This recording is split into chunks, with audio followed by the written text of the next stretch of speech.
2014లో రాష్ట్ర విభజన జరిగినప్పటి నుంచి ఆంధ్రప్రదేశ్ రాజధాని ఏది అంటే స్పష్టంగా ఇదిగో ఇది మా రాజధాని అని చెప్పే అవకాశం ఆంధ్రులకు లేకుండా పోయింది.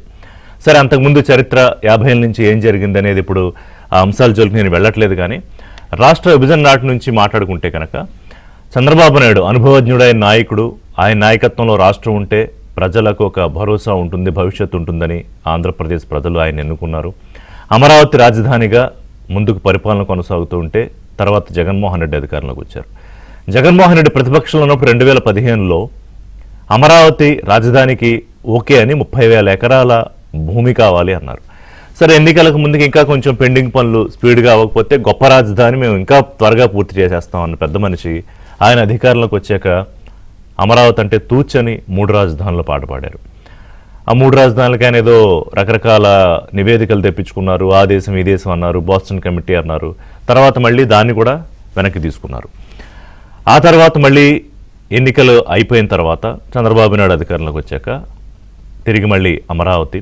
అంతకుముందు ఎన్నికలకు వెళ్లే ముందు ఆయన ఎక్కడ కూర్చుంటే అక్కడే రాజధాని అన్నారు, లేకపోతే వైజాగే రాజధాని అన్నారు, అసలు ప్రమాణ స్వీకారం వైజాగ్లోనే అన్నారు.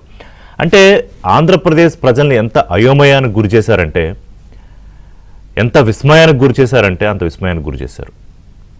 ప్రజల మీద కానీ వ్యవస్థల మీద కానీ ఏనాడు ఆయన కొంచెం కూడా గౌరవం చూపించలేదు. ఈరోజు కూడా ఆయన ఈగో ఏ స్థాయిలో ఉందంటే, అమరావతికి చట్టబద్ధత కల్పించి 40-45 పార్టీలు పార్లమెంటులో అమరావతికి ఆల్ ది బెస్ట్ చెప్పి, చంద్రబాబు నాయుడు విజను, ప్రధాని మోదీ సహకారం, పవన్ కళ్యాణ్ కోఆపరేషన్తో బ్రహ్మాండమైన రాజధాని మీకు నిర్మాణం అవుతోంది, ఆల్ ది బెస్ట్ అని చెప్తే, ఈయన మావిగన్ అని, ఏది మచిలీపట్నం, విజయవాడ, గుంటూరు, MAVIGUN మావిగన్ అని తీసుకొచ్చి, హైవే ఉంది, రోడ్డుకి అటు ఇటు 4 బిల్డింగ్లు కడితే రాజధాని అయిపోయింది కదా. అంటే ఎంత చిన్న చూపు. అంటే 5 కోట్ల మంది ఒక ప్రజా రాజధాని, ప్రపంచ అత్యుత్తమ నగరాల్లో ఒకటిగా ఉండాలి అనే రాజధానిని ప్రధాని మోదీ శంకుస్థాపన చేసి దాని చాలా వేగవంతంగా నిర్మాణాలు జరుగుతూ, మళ్ళీ రైతులు 2వ దశ కూడా భూములు ఇస్తూ, క్వాంటమ్ కంప్యూటింగ్ లాంటి వ్యవస్థలు అక్కడ ప్రారంభమయ్యి, సెంట్రల్ సెక్రటేరియట్ అక్కడ ప్రారంభమయ్యి 2,500 కోట్లతోటి, RBIతో పాటు ఇతర బ్యాంకుల సంస్థల అన్నీ కూడా అక్కడ బ్రాంచ్లు పెడుతూ, ఇవన్నీ ఒకటొకటి జరుగుతాయి. IT మిగతా కంపెనీలన్నీ రానే ఉన్నాయి. అలాగూ ఇప్పుడు ఆయన ఏమంటారు ఇవాళ మాట్లాడుతూ, మావిగానికే మా స్టాండు, మావిగానే మా స్టాండు, దానికి ఎవరైతే మావిగాన్ అని ఉంటారో వాళ్ళు నాకు ఓటేస్తారు, అమరావతి అనుకున్న వాళ్ళు చంద్రబాబుకు ఓటేస్తారు. అంటే ఇది ఓట్ల పంచాయతీయా? ఇది రాజకీయమా మీకు రాజధాని అంటే? రాజధాని లేనప్పుడు రాజధాని ఏంటో చెప్పుకునే పరిస్థితి ఆంధ్రప్రదేశ్ ప్రజలకు ఎలాగూ లేదు. సరే, గెజెట్ వచ్చింది, చట్టబద్ధత వచ్చేసింది, ఆంధ్రప్రదేశ్కి అమరావతి రాజధానిగా ఉంటుంది అనుకున్న టైంలో ఏంటి విషపు రాజకీయం? అంటే మీకు నచ్చకపోతే, ఒక మనిషికి ఒక ప్రాంతం మీద కక్ష ఉంటే, ద్వేషం ఉంటే దాన్ని ప్రజలందరి మీదకి నెట్టాలనే ఒక ప్రయత్నమా? రైతుల పరిరక్షణ అని మధ్య మళ్ళీ కొత్త డ్రామా మొదలుపెట్టారు. ఏ రైతుల గురించి మాట్లాడుతున్నారు మీరు? ఇదే రైతులు కదా మీరు 3 రాజధానులు అన్నప్పుడు 600 రోజులకు పైగా ఉద్యమం చేసిన రైతులు, బోట్ల కాళ్లతో తనించుకున్న రైతులు, అవమానపడిన రైతులు, గాజులు చీరలు వాటి గురించి కూడా మీరు అన్యాయంగా మాట్లాడిన మహిళా రైతులు. ఈ రైతుల గురించే కదా మీరు పరిరక్షణ కమిటీ అని కొత్త డ్రామా మొదలుపెట్టారు. ఈ పరిరక్షణ కోసం వెళ్ళిన వాళ్ళు ఎవరు? రౌడీ షీటర్లు. తెలుగుదేశం పార్టీ సెంట్రల్ ఆఫీస్ మీద దాడి చేసిన రౌడీ మూక పరిరక్షణ కమిటీలో వెళ్ళి మీరు పరిరక్షిస్తారా? మళ్ళీ ఆయన వాళ్ళు ఏమంటారు, నేను వెళ్ళడం ఎంతసేపు అక్కడే కదా వెళ్ళొచ్చు, కానీ మళ్ళీ దాన్ని రాజకీయం చేస్తారు, రిటైర్డ్ జడ్జిల్ని, లేకపోతే న్యాయవాదుల్ని, జడ్జిల్ని వీళ్ళందరినీ పంపిద్దాము అని. అంటే ఏంటి మీ కుట్ర?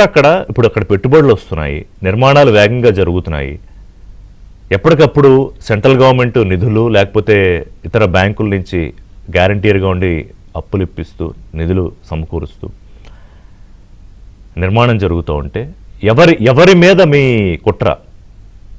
మిమ్మల్ని ఓడించిన ప్రజల మీద, లేకపోతే రైతుల మీద, లేకపోతే ప్రభుత్వం మీద, చంద్రబాబు మీద, లేకపోతే వ్యవస్థ మీద, ప్రధాని మీద, కేంద్ర ప్రభుత్వం మీద, పార్లమెంటు మీద? ఎవరి మీద మీ కుట్ర, ఎవరి మీద మీ ద్వేషం? అంటే వ్యవస్థలంటే అంత చులకనా, అంత అలుసా? అంటే పిల్లలాటలు కూడా ఈ స్థాయిలో ఉండవు. I'm saying this. 30,000 ఎకరాలు కావాలి, ప్రభుత్వ భూములు కావాలి, బ్రహ్మాండంగా రాజధాని కట్టాలి. లేదు పంట భూములు లాగేసుకుంటారా? 3 పంటలు పండే భూములు లాగేసుకుంటారా? రైతులకు ఎంతే ఇస్తారా, ఎంత ఇవ్వాలి? మళ్ళీ అక్కడ జీవో ఇచ్చి ఆ రైతుల భూములు లాగేసుకోవాలి, శ్మశానం అనిపించాలి, ఎడారి అనిపించాలి, తర్వాత 3 రాజధానులు అనాలి, లేదు మళ్ళీ వైజాగ్ అనాలి, లేదు మళ్ళీ మావిగన్ అనాలి. ఇప్పుడు మేనిఫెస్టోలో పెడతాం అనే వరకు వచ్చారు. ప్రజలు ప్రతిదీ గమనిస్తున్నారు. మీరు 5 ఏళ్ల పాటు చేసిన అరాచక పరిపాలనకు నిదర్శనంగానే గడిచిన ఎన్నికల్లో 11 సీట్లకు మిమ్మల్ని పరిమితం చేశారు. కానీ మీలో ఎక్కడ మార్పు రాలేదు. పైగా ఇంకా విపరీత పోకడలకు పోతున్నారు. మావిగన్ అనేది ఎక్కడి నుంచి పుట్టింది అసలు ఆలోచన? ఈ ఆలోచన పుట్టినప్పుడు సోషల్ మీడియాలో ఇది ఎంత పెద్ద ఫన్ ఎలిమెంట్ అంటే చిన్నపిల్లలు సైతం దీన్ని కామెడీ చేసుకున్న పరిస్థితి. అంటే ఆడుకునే గన్నులు, ఏ గన్నులు కావాలంటే మావిగన్ కావాలనే కామెడీ దగ్గర నుంచి విపరీతంగా దీని మీద మీమ్స్ వచ్చాయి, లేకపోతే రకరకాల ఇవి వచ్చాయి. దాన్నే మీరు ఇవాళ సీరియస్గా తీసుకుని దీని మీద రాజకీయం చేయాలనుకుంటున్నారా? సో ఈయన ఏం మాట్లాడారు రాజధాని గురించి, ఏ ఏ సందర్భాల్లో అనేది ఒకసారి చూద్దాం. Please play the bite. Yeah, my next election would be fought on the battle Mavigan versus Amaravati. Yes, we would stand by it. We are for Mavigan. Everybody who is for Mavigan will vote for ISRCP. Everybody who is for Amaravati will vote for Chandrababu. We will stand by it. We will make it an election issue for them. We'll put it up in the manifesto also. Mavigan, ISRCP. We will stand by it. Let's see how people will vote. Yeah, my next election would be fought on the battle Mavigan versus Amaravati. Yes, we would stand by it. We are for Mavigan. Everybody who is for Mavigan will vote for ISRCP. Everybody who is for Amaravati will vote for Chandrababu. We will stand by it. We will make it an election issue for them. We'll put it up in the manifesto also. Mavigan, ISRCP. We will stand by it. Let's see how people will vote. మరి ముక్క సరే ఇంగ్లీష్లో అడిగారు reporter, ఇంగ్లీష్లో చెప్పారు, మరి తెలుగులో కూడా చెప్పొచ్చు కదా అంతే గట్టిగా. ఎస్, మావిగానే రాజధాని, వైఎస్ఆర్సీపీ ప్రతిపాదిస్తోంది, అదే దాంతోనే ఎన్నికలకు వెళ్తాం రెఫరెండంగా. ఎందుకు చెప్పలేదు? సరే, ఈయన 2015 నుంచి ఇప్పటి వరకు ఎన్నిసార్లు 4 మడత పెట్టారో రాజధాని విషయంలో ఒకసారి చూద్దాం. విజయవాడలో క్యాపిటల్ సిటీని పెట్టడం మనస్ఫూర్తిగా మేము ఆహ్వానిస్తున్నాం. బహుశా ఆంధ్ర రాష్ట్రానికి 3 క్యాపిటల్ వస్తాయేమో. Executive capital, legislature capital, judicial capital. ఇంతకు ముందు ప్రవేశపెట్టిన బిల్లును ప్రభుత్వం వెనక్కి తీసుకుని ఇంతకు ముందు చెప్పిన అన్ని అంశాలను పరిగణలోకి తీసుకుని మళ్ళీ పూర్తి సమగ్రమైన మెరుగైన బిల్లుతో సభ ముందుకు వస్తుంది.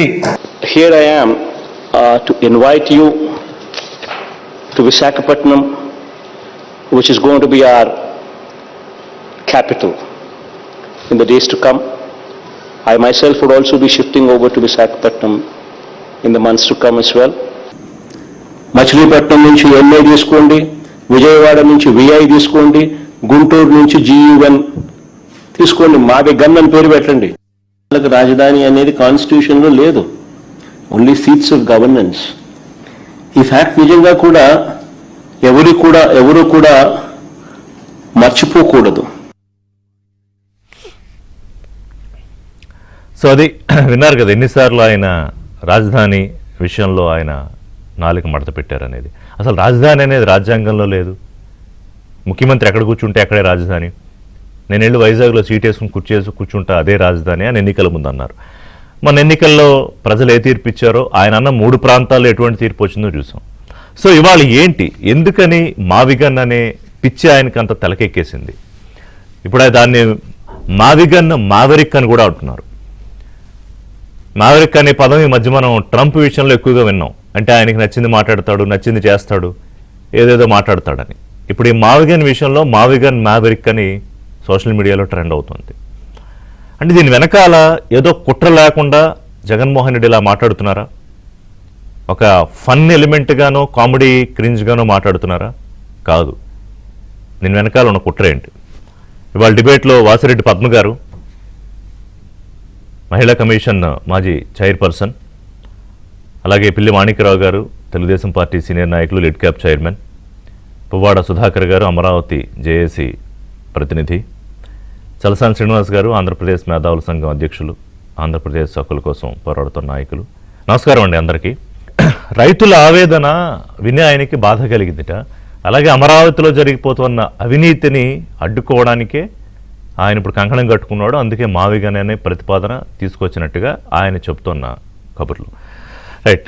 వాసిరెడ్డి పద్మ గారు, నేను ఇంతకుముందు చెప్పాను కదా, ఇప్పుడు జగన్మోహన్ రెడ్డి ఆయన రాజధాని విషయంలో ఎన్నిసార్లు ఎన్ని రకాలుగా మాట మార్చారనేది. ఇవాళ ఆయన స్పష్టంగా చెప్పిన విషయం ఏంటంటే, ఎస్ వీఆర్ ఫర్ మావిగన్, వీ స్టాండ్ ఫర్ మావిగన్ అని. ఏం చెప్తారు? రిషి గారు, మీకు ప్యానెల్లో ఉన్నటువంటి పెద్దలకు, చూస్తున్న వారందరికీ కూడా నమస్కారం. నమస్కారం. ఆంధ్రప్రదేశ్ విభజన ఆంధ్రప్రదేశ్ వైపు నుంచి కాకుండా తెలంగాణ రాజకీయ ప్రయోజనాల గురించి చేయడం అనేటటువంటిది ఒక శాపం అయితే, జగన్మోహన్ రెడ్డి గారి లాంటి ఒకప్పుడు ముఖ్యమంత్రి ఇప్పుడు ప్రతిపక్ష నేతగా ఉండడం అనేటటువంటిది మరొక శాపం ఆంధ్రప్రదేశ్కి. ఇవాళ మావిగన్ అనేటటువంటి దాన్ని ఒక ఎలక్షన్ ఎజెండాగా మారుస్తామనేటటువంటిది, అంటే టెర్రరైజ్ చేయడం, ఈ రాష్ట్రాన్నే టెర్రరైజ్ చేయడానికి ఈరోజు ఆయన కంకణం కట్టుకున్నట్టు చాలా స్పష్టంగా కనపడుతోంది. రాజధాని విషయంలో నిజానికి రాష్ట్రమంతా కూడా కేంద్రం ఒక చట్టం చేసి దాని గెజిట్ నోటిఫికేషన్ ఇచ్చిన తర్వాత ఒక కంక్లూజన్కి ఇప్పటికైనా వచ్చాము. ఒక రాజధాని విషయంలో ఒక నిర్ణయం తీసుకుని దానికి అమలు దిశగా అడుగులు పడుతున్నటువంటి సమయంలో మేము దీన్ని మళ్ళీ ఎజెండా చేస్తాము అనేటటువంటిది మాట్లాడే అర్హత ముందు అసలు జగన్మోహన్ రెడ్డి గారికి ఉందా? చట్టపరంగా కూడా అర్హత ఉందా? ఒక ముఖ్యమంత్రిగా చేసినటువంటి వ్యక్తి పార్లమెంట్ చేసినటువంటి చట్టాన్ని దాదాపు 40 పైగా రాజకీయ పార్టీలు ఏకగ్రీవంగా ఆమోదించినటువంటి చట్టాన్ని ఈయన ఇక్కడ ముఖ్యమంత్రిగా ప్రజలు ఒకసారి ఎన్నుకున్నటువంటి పాపానికి నేను మళ్ళీ ఏదైనా ఈ రాష్ట్రంతో ఆడుకోగలను అనేటటువంటి స్టేట్మెంట్ ఇవ్వడం పైన చట్టపరంగా చర్యలు తీసుకునేటటువంటి అవకాశం లేదా? పార్లమెంట్ను అవమానించడం కాదా? ఒక ముఖ్యమంత్రిగా ఉండి రాజ్యాంగంలో రాజధాని ఉందా, పార్లమెంట్ లో చట్టం చేస్తే అమలు చేయాలా అని మాట్లాడుతూ ఉంటే ఇంకా చట్టాన్ని ఎవరు గౌరవించాలి? ఒక ముఖ్యమంత్రిగా చేసినటువంటి మనిషి గౌరవించకపోతే రేపు మీరు నేను కూడా చట్టాన్ని గౌరవించాల్సినటువంటి అవసరం లేదు కదా? ఏ మాట పడితే ఆ మాట మాట్లాడొచ్చు కదా? రోడ్ల మీదకి వచ్చి ఏది పడితే అది చేయొచ్చు కదా? అంటే చట్టాన్ని గౌరవించాలి అనేటటువంటిది ఆ సంకేతాన్ని ఒక రాజ్యాంగబద్ధమైనటువంటి పదవుల్లో ఉన్నటువంటి వాళ్లే మాట్లాడకపోతే చట్టాన్ని ఎవరు పాటించాలి? ఇంకొకటి, ఆయన రాజధానికి సంబంధించి చాలా అవినీతి జరుగుతుంది అమరావతి విషయంలో, అందుకని వ్యతిరేకిస్తున్నాం అనేటటువంటి మాట్లాడుతున్నారు కదా. మరి ఇంతకు ముందు అమరావతిని ఎందుకు వ్యతిరేకించారు? ఇంతకు ముందు ఇంతమంది వేల మంది రైతులు భూ సమీకరణకి రైతులు ఇస్తే వాళ్ళకి సంబంధించినటువంటి సమస్యల్ని ఒక్క రోజు కూడా అడ్రస్ చేయకుండా ఈ రోజు రైతులకు సంబంధించినటువంటి సమస్య ఉంది పరిరక్షణ అనేటటువంటి పేరుతో బయలుదేరుతున్నప్పుడు అసలు ఆ రోజు అమరావతిని మీరు ఎందుకు వద్దంటున్నారు అనేది అసెంబ్లీలో మాట్లాడారు. 3 రాజధానులు అని చెప్పినప్పుడు ఆ రోజు ఏదైనా మీరు వెనక్కడుగు ఎందుకు వేస్తున్నారనేటటువంటిది ఆ రోజు అసెంబ్లీలో ప్రకటన చేశారా? చేయలేదు. మళ్ళా ఇప్పుడు వైజాగ్ రాజధాని, కర్నూలు రాజధాని, లేకపోతే మరొకటి రాజధాని అని చెప్పినప్పుడు దీని నుంచి ఎందుకు వెనక్కడుగు వేస్తున్నారనేది వాళ్ళ ప్రెస్ మీట్ లో కానీ లేకపోతే వాళ్ళ పార్టీ మీటింగ్ లో కానీ ఎక్కడైనా చెప్పారా? అంటే నాకేమీ బాధ్యత ఉండదు అని ఆయన పదే చెప్తున్నారు. ఒక స్టాండ్ నుంచి వెనక్కి వస్తున్నప్పుడు ఆ స్టాండ్ ఎందుకు విత్డ్రా చేసుకుంటున్నాం అనేటటువంటి ఒక రాజకీయ పార్టీగా చెప్పాలా? అది కనీసం ఎవరైనా పాటించేటటువంటి పద్ధతి. కానీ ఈయన నోటికి ఎప్పుడు ఏది వస్తే అది మాట్లాడుతాను, నేను మాట్లాడిందే శాసనం, నాకు వినాలంతే. వినడానికి నీకు ఇంట్లో వాళ్ళు వింటారేమో, ఇంట్లో వాళ్ళు కూడా వినలేదు, తల్లి చెల్లె వినలేదు కదా నీ మాటని. విన్నప్పుడు నువ్వు రాష్ట్ర ప్రజల ముందుకు వచ్చి నేను ఎప్పుడు ఏది మాట్లాడితే అదే మా పార్టీ సిద్ధాంతం అనేటటువంటిది నాయకుల నెత్తిని రుద్దుతున్నారు, కార్యకర్తలు. వైజాగ్ రాజధాని అన్నారు కదా, ఏమైందంటే ఆయన లేచి వెళ్ళిపోయాడు తురుమని అప్పటిదాకా మాట్లాడి. అది ఎందుకు 3 రాజధానులు అన్న దాని దగ్గర నుంచి ఎందుకు చెప్పాలి కదా ఆయన? చెప్పకుండా ఇవాళ మావిగన్ అనేటటువంటిది, ఇవాళ అమరావతి రాజధాని అని ఒక చట్టం చేసుకున్న తర్వాత మావిగన్ అనేటటువంటి దాన్ని తీసుకొచ్చి అది అమరావతిలో భాగమైనటువంటి దానిదే కదా, ఎందుకు మావిగన్ మీకు కావాల్సి వచ్చింది ఇప్పుడు? అసలు అట్లా మావిగన్ అనేటటువంటి ఇప్పుడు అసలు ఆ పదం అర్థమే ఉంది. అసలు పదే పదే మాట్లాడుతుంటే క్వశ్చన్ చేయాల్సింది ఆ ఎదురుగా ఉన్నటువంటి మీడియా కానీ, లేకపోతే క్వశ్చన్ చేయాల్సింది అసలు మావిగన్ అనేది ఎజెండాలు లేనిది. ఇప్పుడు మీరు కొత్తగా అధికారంలోకి వస్తారా చేస్తారా అనేటటువంటి తర్వాత విషయం. అసలు మావిగన్ అనే పదాన్ని ఆల్టర్నేటివ్ గా చెప్పేటటువంటి అర్హత ఎవరికి లేదు కదా. అమరావతి అయిపోయింది కదా, ఫైనల్ అయిపోయినటువంటి దాన్ని మావిగన్ లేకపోతే ఇంకొకటో పేరు కావచ్చు. అసలు అమరావతి తప్ప ఇంకొకటి రాజధాని కాదు అన్నటువంటి దాన్ని లేని దాన్ని ఇక్కడ ఎందుకు క్రియేట్ చేస్తున్నారు? సుధాకర్ గారు, సిఆర్డీఏ రీజన్ 8,350 చదరపు కిలోమీటర్లు, అందులో కోర్ క్యాపిటల్ రీజన్ 220 కిలోమీటర్లు, 6 జిల్లాలు, మొత్తం 33,400 ఎకరాలు ఫేజ్ 1, 16,700 ఎకరాలు ఫేజ్ 2 ప్రపోజ్డ్. ఈ స్థాయిలో రాజధాని విషయంలో ఒక బ్రహ్మాండమైన గొప్ప నగరంగా దీన్ని తీర్చిదిద్దాలని ఒక పక్కన ప్రయత్నం జరుగుతూ ముందుకెళ్తుంటే, హైవే ఉంది, 4 బిల్డింగ్లు అక్కడ కట్టేవి ఇక్కడ 4 బిల్డింగ్లు అక్కడ కట్టండి అని ఆ చిన్న పరిచయక మాట వాళ్ళు మాట్లాడేది చూసారా? ఏంటి అసలు ఏమనిపించింది? ఆయన ఇప్పుడు మావిగన్తో నేను ఎజెండా పెట్టుకుని మేనిఫెస్టోలో పెట్టుకుని వెళ్తాను అన్న దాని మీద మీ ఒపీనియన్, మీ వ్యూ ఏంటి? విష్ గారు, మీకను డిబేట్ లో పాల్గొన్నటువంటి పెద్దలకి, ఏబిఎన్ ప్రేక్షకులందరికీ కూడా అమరావతి రాజధాని ఐక్యకార్యాచరణ సమితి తరపున హృదయపూర్వక నమస్కారాలు తెలియజేసుకుంటూ, నమస్కారం. నిజంగా ఒక బాధ్యత లేనటువంటి వ్యక్తి, ఒక అవగాహన లేనటువంటి వ్యక్తి, పూర్తిగా అతని చేతిలో పిచ్చోడి చేతిలో రాయి మాదిరిగా 5 సంవత్సరాలు ముఖ్యమంత్రిగా చేసినటువంటి వ్యక్తి ఒక రాజధాని అంటే ఏదో ఒక 2 రైల్వే స్టేషన్లు కలుపుతూ ఉండే హైవే పక్కన ఒక టీ కొట్టు పెట్టుకునే విధానంగా అనేటువంటి మాటలు మాట్లాడుతున్నాడు అంటే, నిజంగా ప్రజలు ఎటువంటి వ్యక్తికి గతంలో మనం ఇచ్చాము? అది ఒక రాజకీయ పార్టీనా? ఒక స్థిరత్వం గాని, ఒక మాట నిలకడ గాని, పొద్దున పూట ఒక మాట, సాయంత్రం ఒక మాట, నీ మాట అటువంటి వ్యక్తి చేతికి అధికారం వస్తే ఏ విధంగా ప్రజలు నానా ఇబ్బందులు పడతారు అనేది 2019 నుంచి 2024 దాకా మనం అందరం చూసాం. మళ్ళీ ఈ రోజు అంటే నీ మాట, నువ్వు ఒక 11 సీట్లు ఇచ్చిన పాపానికి నువ్వు ఇప్పుడు గతంలో చేసినటువంటి నిర్ణయాలన్నిటినీ తొంగలో దొక్కి, ఇందాక వాసిరెడ్డి పద్మ గారు చెప్తున్నట్టుగా, నువ్వు ఒక నిర్ణయం తీసుకొని ఆ నిర్ణయం నుంచి నేను ఇంకొక నిర్ణయానికి మారుతున్నాను అంటే దానికి సరైనటువంటి సహేతుకమైనటువంటి కారణాలు చూపెట్టాల్సినటువంటి బాధ్యత నీ మీద ఉంది మాజీ ముఖ్యమంత్రిగా. కానీ నీకు నైటు ఏదో ఒక కళలో ఒక పేరు గుర్తొస్తే పొద్దున్నే ఆ పేరు అంటావు.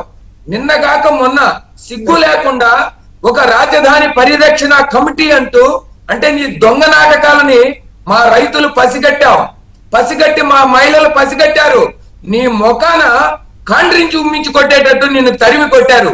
ఎందుకంటే నువ్వు మోసగాడివి, నీ పార్టీ మోసపూరితమైనటువంటి పార్టీ, ఆంధ్రప్రదేశ్ ప్రజలని వంచే పార్టీ, యువతకి ఉపాధి లేకుండా ఉండేటువంటి పార్టీ. రాజధాని అంటే ఎవరో ఒకళ్ళ మేధావులు ఆయనకి చెప్పాలి.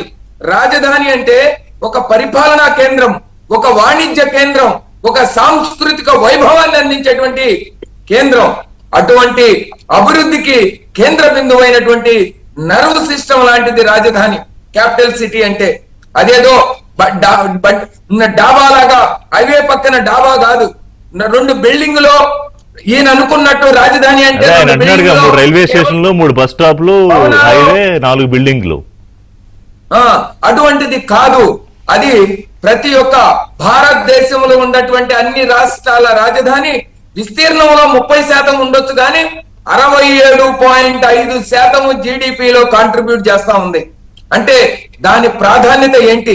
ఉపాధిని కల్పించేటువంటిది, యువతకు ఉద్యోగ అవకాశాలు కల్పించేటువంటిది, ఒక విద్యా కేంద్రంగా విరాజిల్లేటువంటిది. ఇవన్నీ కూడా రాజధాని అంశాలు. అంటే మనకి ఈ రోజు దురదృష్టవశాత్తు ఒక కొత్త రాజధానిని ఏర్పరచుకోవాల్సి వస్తే దానిని అదృష్టంగా ఒక అవకాశంగా మలుచుకొని ఒక సంపద సృష్టి కేంద్రంగా, ఆంధ్రప్రదేశ్ ఆర్థిక అభివృద్ధికి ఒక గ్రోత్ ఇంజన్ గా, యువతకు ఉపాధి కల్పన కేంద్రంగా తయారు చేసుకుంటే ఆంధ్రప్రదేశ్ సత్వరం అభివృద్ధి చెంది రాబోయేటువంటి రోజుల్లో భారతదేశంలోనే ఒక అగ్రగామిగా నిలిచేటువంటి గొప్ప అవకాశాన్ని సృష్టించడానికి మనం రాజధానిని తోడ్పడితే దానికి కేంద్ర ప్రభుత్వం గారు నరేంద్ర మోడీ గారు తమ మొత్తం కూడా భుజానికి భుజం కలుపుతూ దాన్ని అభివృద్ధి చేయడానికి ముందుకు వచ్చి అనేక రకాలైనటువంటి నిధులు అందజేస్తా ఉంటే ప్రజలందరూ కూడా ఒక గొప్ప ఆలోచన విధానంతో మన రాజధాని తయారవబోతుంది, మన బిడ్డలకి ఉద్యోగాలు రాబోతున్నాయని సరిగ్గా ఈ రాష్ట్రంలో సరిగ్గా ఆ పాయింట్ సుధాకర్ గారు అక్కడే జగన్మోహన్ రెడ్డి గారికి బహుశా మాణిక్యరావు గారు ఇప్పుడు సుధాకర్ గారు చెప్పింది ఇంత బ్రహ్మాండమైన అభివృద్ధి జరిగి ఒక సాంస్కృతిక రాజధానిగా ఒక 5 కోట్ల మంది ప్రజా రాజధానిగా వచ్చి ఆల్రెడీ పెట్టుబడులు అక్కడ ప్రపోజల్స్ ఈ 2 ఏళ్లలో దాదాపు 20 లక్షల కోట్ల ఎంఓయూలు కొన్ని గ్రౌండ్ అవడం మొత్తం రాష్ట్ర వ్యాప్తంగా అందులో అమరావతి కొన్ని, విశాఖలో కొన్ని, ఇంకొక చోట కొన్ని అనుకోండి. ఇవన్నీ జరిగిపోతే ఇక ఆంధ్రప్రదేశ్ బ్రహ్మాండంగా తనతో సంబంధం లేకుండా జగన్మోహన్ రెడ్డితో ఏ సంబంధం లేకుండా ఆంధ్రప్రదేశ్ వైభవం ముందుకెళ్ళడం ఆయనకి సమస్య. ఏమిటి సమస్య? ఇవాళ ఈ మావిగన్ అనే దాన్ని కుండ బద్దలు కొట్టినట్టు నిన్న కాక మొన్న బొత్స ఏమన్నారు, మావిగన్ అనేది మేము సూచన చేసాం దానికే మీరు దాడులు చేసేస్తారా అన్నారు కదా జస్ట్ నిన్న కాక మొన్నే. మరి ఇవాళ ఆయన ఏం చెప్పాడు జగన్మోహన్ రెడ్డి, ఇది మా పార్టీ స్టాండ్, మేము మేనిఫెస్టోలో పెడతాం, ఎన్నికలకు దీనికే పెడతాం, దీనికి ఓకే అన్నవాడు మాకు ఓటేయండి, లేదు అన్నవాడు అమరావతి అన్నవాడు చంద్రబాబు ఓటేయండి అని తేల్చి పడేశాడు కదా. ఎలా చూడాలి? నమస్కారం అండి రిషి గారు, మీకు ప్యానల్ ఉన్న పెద్దలకి వీక్షకులందరికీ వినపడుతుందండి? ఎస్. ఇప్పుడు మా సుధాకర్ గారు ఒక కోణంలో, అట్లాగే వాసిరెడ్డి పద్మ గారు ఒక కోణంలో చెప్పారు. రాజధాని అనేది ఏ ఒక్కరికి సంబంధించినటువంటి అంశం కాదు, ఏ ఒక్క రాజకీయ పార్టీకి సంబంధించినటువంటి అంశం కూడా కాదు. ఇది రాజ్యాంగపరమైనటువంటి అంశం. రాజ్యాంగం ఆ రాష్ట్ర ప్రజలకు ఇచ్చినటువంటి గొప్ప అవకాశం. రాజ్యాంగపరమైనటువంటి వ్యవస్థలన్నీ, ఆ వ్యవస్థల ద్వారా వచ్చేటువంటి అన్ని అవకాశాలు, ఆ వ్యవస్థల ద్వారా వచ్చేటువంటి అభివృద్ధి మొత్తం ఆ రాష్ట్ర ప్రజలకి చెందే విధంగా రాజ్యాంగం ప్రసాదించినటువంటి అంశం రాజధాని అంశం. మన రాష్ట్రం అనేక గాయాల పాలైంది. శ్రీనివాసరావు గారు కూడా చాలా విషయాలు చెప్తారు. అనేక గాయాల పాలైంది. భారతదేశానికి స్వాతంత్రం వచ్చినప్పటి నుంచి గాయాల పాలై, మొదట మద్రాసులో నుంచి రావడానికి ఒక పెద్ద గాయం, పెద్ద పోరాటాలు. ఆ తర్వాత హైదరాబాద్ నుంచి తెలంగాణ రాష్ట్రం వచ్చి, మద్రాసు నుంచి ఆంధ్రప్రదేశ్ రాష్ట్రం వచ్చి, ఈ 2 ఆంధ్రప్రదేశ్ గా ఏర్పడి కొంత అభివృద్ధి మొత్తం కూడా కేంద్రీకరించబడి ఒక రాష్ట్రం అనుకొని చేయబడి, ఆ తర్వాత మళ్ళా రాష్ట్రం విడిపోవటం. ఇన్ని గాయాలు తట్టుకొని చివరికి శాశ్వతమైనటువంటి అవకాశం ఈరోజు ఆంధ్రప్రదేశ్ కి రాజధానిగా అమరావతి వచ్చింది. చంద్రబాబు నాయుడు గారు ఉన్నప్పుడు రాజధానిగా అమరావతిని ప్రకటించిన తర్వాత మళ్ళీ జగన్మోహన్ రెడ్డికి ప్రజలు అవకాశం కల్పించారు కదా, దాన్ని ముందుకు తీసుకెళ్లాలి. మరి జగన్మోహన్ రెడ్డికి ప్రజలు అవకాశం కల్పించారు కాబట్టి నేను ఇప్పుడు అమరావతి అనటం లేదు, లేకపోతే ఒకటే రాజధాని అనటం లేదని మళ్ళీ చంద్రబాబు నాయుడు గారు ఏమైనా మాట్లాడారా? ఒక రాజకీయ నాయకుడికి, ఇందాక మీరు మాట్లాడిన దాంట్లో నుంచి, ఒక రాజకీయ నాయకుడికి ఒక సిద్ధాంతం ఉండాలి. ఆ సిద్ధాంతానికి సంబంధించిన ఆచరణ ఉండాలి. ఆ ఆచరణ పట్ల నిలకడగా ఉండాలి. ఆ ఆచరణ పట్ల నిబద్ధత కలిగి ఉండాలా. ఆ ఆచరణను ముందుకు తీసుకెళ్లాలా. అవి మొత్తం కూడా ప్రజలకి మేలు చేసే అయి ఉండాలి. ఈరోజు జగన్మోహన్ రెడ్డి నాకు చూస్తుంటే ఒక రాజకీయ నాయకుడు అనిపించుకుంటాడా? ఒక నిబద్ధత ఉందా? ఒక ఆలోచన ఉందా? ఒక నిలకడ తత్వం ఉందా? నువ్వు 2014కి ముందు చంద్రబాబు నాయుడు గారు 2014లో ఇది ప్రకటించిన తర్వాత 2015లో నేను అమరావతి ఇక్కడే ఉంటుంది, నన్ను నమ్మండి, ఆ రోజు ప్రజలు నమ్మండి అనే మాటని వాళ్ళు అండర్లైన్ చేసుకోవాల్సింది. నన్ను నమ్మండి, నేను ఇక్కడికి వస్తాను, ఇల్లు కట్టుకుంటున్నాను కాబట్టి అమరావతిని డిస్టర్బ్ చేయండి అని చెప్పేసి వాళ్ళ అమ్మ మీద, అతని మీద, వాళ్ళ పార్టీ వాళ్ళ మీద ఒట్లేసి వాళ్ళందరి చేత ఇక్కడే ఉంటుందని నమ్మబలికి ఇచ్చాడు కదా. ఓకే అన్న తర్వాత నువ్వు ఆ మాట కట్టుబడేమన్నా అభివృద్ధిని కొనసాగించావా? అది అభివృద్ధి అనేది నిరంతరంగా జరిగేటువంటి కార్యక్రమం కదా. రాజధాని అనేది ఒక శాశ్వతమైనటువంటి రాజ్యాంగపరమైనటువంటి అంశం కదా. ఓకే, అది అయిపోయింది. 2019 తర్వాత నువ్వు అధికారంలోకి వచ్చిన తర్వాత ఏం చెప్పావు? 3 రాజధానులు ఉంటాయి, అవసరమైతే 30 ఉంటాయి అని చెప్పేసి మాట్లాడావు. ఆ 3టిని నువ్వు సమర్థించుకోవటం కోసం ఉన్నటువంటి రాజ్యాంగ పరంగా వచ్చినటువంటి దాన్ని సమాధులు అన్నావు, బూతులుగా మాట్లాడావు, అక్కడ ఉన్న నివసించేటువంటి మహిళల్ని తిట్టావు, రకరకాలుగా మాట్లాడావు, దాని మీద బురద అనేటువంటి ప్రయత్నం చేసావు. సరే, ఆ మాట మీద కట్టుబడ్డావా? ఆ మాట మీద కూడా కట్టుబడకుండా ప్రజలు మీకు బుద్ధి చెప్పిన తర్వాత మళ్ళా ఇప్పుడేమంటావు? కొద్దిసేపు మాదిగని అంటావు, కొద్దిసేపు ఇంకోటి అంటావు. నేనేమంటానంటే, జగన్ రెడ్డి లాంటి వాళ్ళు రాజకీయాల్లో కూడా వైట్ షర్ట్ వేసుకొని బ్రహ్మాండంగా ముఖ్యమంత్రి చేసినటువంటి వాళ్ళు కూడా సైకో క్రిమినల్స్, మెంటల్ గాళ్ళు ఎవరన్నా ఉంటారా అని చెప్పేసి అనిపిస్తా ఉంది. ఒక మతంతో ఆపలేం, సైకో అంతతో ఆపలేం. సైకో అంటే విధ్వంసం చేశాడు, ఆగిపోవాలి. మెంటల్ గాళ్ళు లేదు, మెంటల్ వాళ్ళు ఎట్లా ఉంటారు?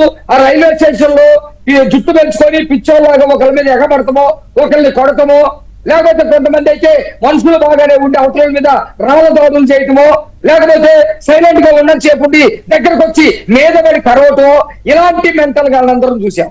కానీ ఇతను ముఖ్యమంత్రిగా చేసి కూడా కానీ రాజకీయ పార్టీ మానసికంగా అనారోగ్యంగా ఉన్న వాళ్ళని కూడా మనం ఇందులోకి తీసుకురాకూడదు మాణిక్యరావు గారు, ఎందుకంటే పాపం వాళ్ళకి ఒక డిజబిలిటీ అది నేను వాళ్ళని విమర్శించడం కోసం కాదు. ఒకవేళ పిచ్చి వాళ్ళైతే పిచ్చి వాళ్ళు కూడా ఒక రూపము ఉంటది, వాళ్ళు మానసికంగా పాపం ఆందోళన గురై బాధపడి ఇట్లా ఉంటారని మన కళ్ళకు కనబడుతుంది. ఇదేంటండి ఈరోజు ఏమనుకుంటున్నారు జగన్మోహన్ రెడ్డి? అంబేద్కర్ గారు రాసినటువంటి రాజ్యాంగం భారతదేశానికి ఒక వరం. ఇంత పెద్ద కుల వ్యవస్థ, ప్రాంతాలు, మతాలు, లేకపోతే భాషలు, రకరకాల ఏరియేషన్స్ ఉన్నటువంటి భిన్నత్వంలో ఏకత్వాన్ని తీసుకొచ్చేటువంటి ఒక పెద్ద ప్రజాస్వామిక గణతంత్ర రాజ్యాంగాన్ని భారతదేశానికి అందిస్తే దానిని భారతదేశంలోని అన్ని రాష్ట్రాల ప్రజలు, అన్ని రాష్ట్రాల ముఖ్యమంత్రులు, అన్ని రాష్ట్రాల అధికారులు, భారత ప్రభుత్వం, పార్లమెంటు, రాష్ట్రపతి, కోర్టులు, జడ్జీలు అందరూ కూడా పాటిస్తారు. పాటించకపోతే నేరస్తులు అవుతారు. నేరం పాటించకపోతే నేరం. కానీ జగన్మోహన్ రెడ్డి ఏమంటాడు? పార్లమెంటులో బిల్లు చేసి సోదరు చెప్పినట్టు, పద్మా గారు చెప్పినట్టు, పార్లమెంటులో రక్షణ చట్టం ఏర్పడ్డ తర్వాత కూడా నేను దీన్ని పట్టించుకోను, నేను దీన్ని మార్చేస్తాను, లేకపోతే ఇది ఉండదు, అది చట్టం చేయడానికి అధికారం ఉన్నప్పుడు చట్టాన్ని నేను మార్చడానికి అధికారం లేదని చెప్పేసి మాట్లాడుతూ ఉంటాను. ప్రజలు గమనించాలి. ఇక్కడ ప్రజలు ఈ రోజు గమనించాలి. జగన్మోహన్ రెడ్డి రూపంలో ఎలాంటి రాజకీయ నాయకుడు ఉన్నాడు ఇక్కడ? ఆయన రాజకీయాలకు పనికొస్తాడా? నిబద్ధత కలిగి ఉన్నాడా? మాట మీద నిలబడే తత్వంతో ఉన్నాడా? ఒక్క మాట చెప్పి ముగిస్తానండి. వీటన్నిటి వెనక జగన్మోహన్ రెడ్డికి కేవలం ఒక సైకోనో, ఒక మెంటలనో, లేకపోతే ఒక నేరస్తుడనో అవ్వలేదు. వీటన్నిటి వెనక కుట్ర ఉంది. అతను నమ్ముకున్న రాజకీయ సిద్ధాంతం ఏమిటంటే, జనరల్ గా రాజకీయ సిద్ధాంతాలు ప్రజల కోసం మాట్లాడతాం, ప్రజలకి మద్దతుగా కుట్రకోణం ఏంటో మాట్లాడదాం. ఇప్పుడు అసలు ఏం జరిగిందో మాట్లాడుకున్నాం, కుట్రకోణం మాట్లాడు. ఎన్నికలు మావిగన్ వర్సెస్ అమరావతి. మావిగన్ కే మేము కట్టుబడి ఉన్నాం, మావిగన్ ఎజెండాతోనే ఎన్నికలకు వెళతాం, ప్రజల మద్దతు ఎవరికుందో చూసుకుందాం. చలసాని గారు, ఒక రాష్ట్ర రాజధాని ఒక రాజకీయ పార్టీ ఎన్నికల నినాదం విధానమునా?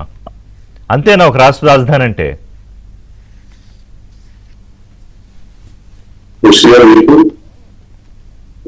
మిగతా పెద్దలు అమరావతి సుధాకర్ గారికి, సోదరి పద్మ గారికి, కార్పొరేషన్ చైర్మన్ మాణిక్యరావు గారికి, ఏబిఎన్ వీక్షకులందరికీ నమస్కారం.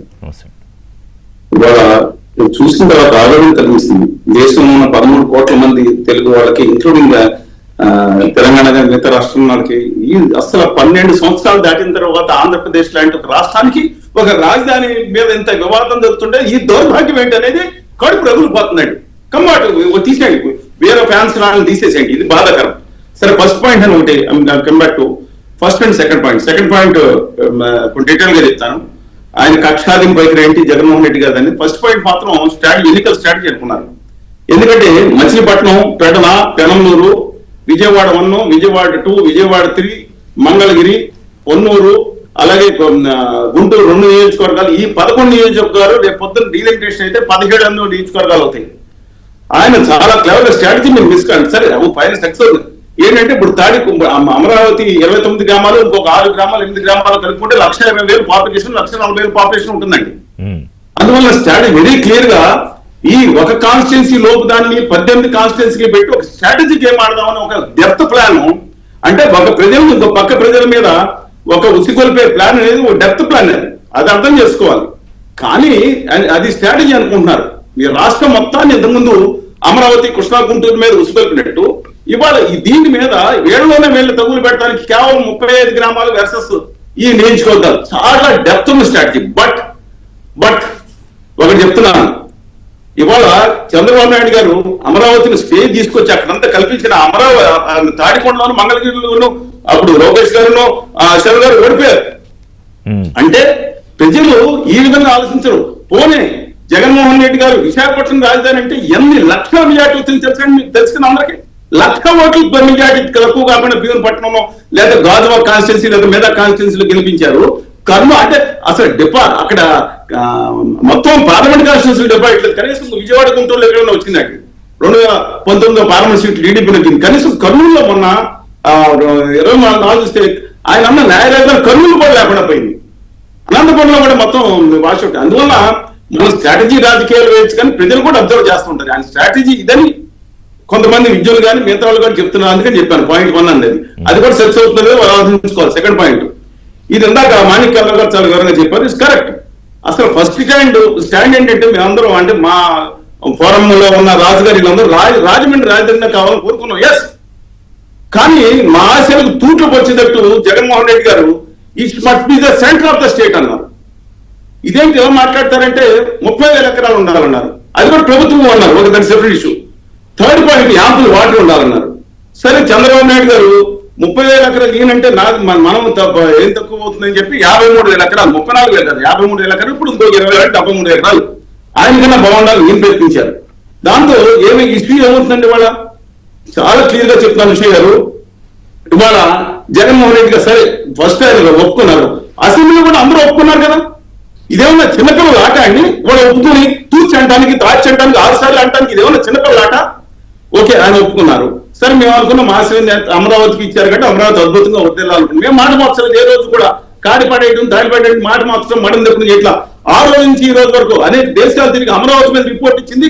దేశం మొత్తం మీద 30 మంది నిపుణులతో మేము ఒక్కడైనా ఆ రోజు సిఐఏ చీఫ్ కూడా చెప్పారండి. అందుకని దాని మీద నిబద్ధతగా మాటలు మార్చలేదు మేము. కొన్నాళ్ళు అక్కడ కొన్నాళ్ళు అట్లా. వాళ్ళు రెండో విషయం ఏంటంటే స్పష్టంగా జగన్మోహన్ రెడ్డి గారు అయిన తర్వాత ఆ రోజు ఎన్నికల్లో మాణిక్యాల గారు చెప్పినా, సుధాకర్ గారు చెప్పినా, ఎన్నికల్లో స్పష్టంగా వీళ్ళు నమ్మట్లేదు, నేను మారాను, నేను ఇల్లు కట్టుకున్నాను, కాపురం కూడా పెట్టాను సిఆర్డీ పరిధిలో, ఇంకా నన్ను సందేహిస్తారంటున్నారు. ఇంకో డౌట్ వస్తే వెంటనే శ్రీమతి రోజా గారు, ఆర్కే గారు, పేరు నాని గారు, చెవిరెడ్డి భాస్కర్ రెడ్డి గారు వీళ్ళందరూ కూడా శ్రమగర్జన చేశారు. ఎవరే మాట్లాడేది 100% రాజధాని ఇక్కడ మార్చిందని మాట తిప్పేది, మనం తిప్పేది మా దగ్గర లేదని చెప్పి కుండలు 7 కుండలు బదులు కొట్టారు.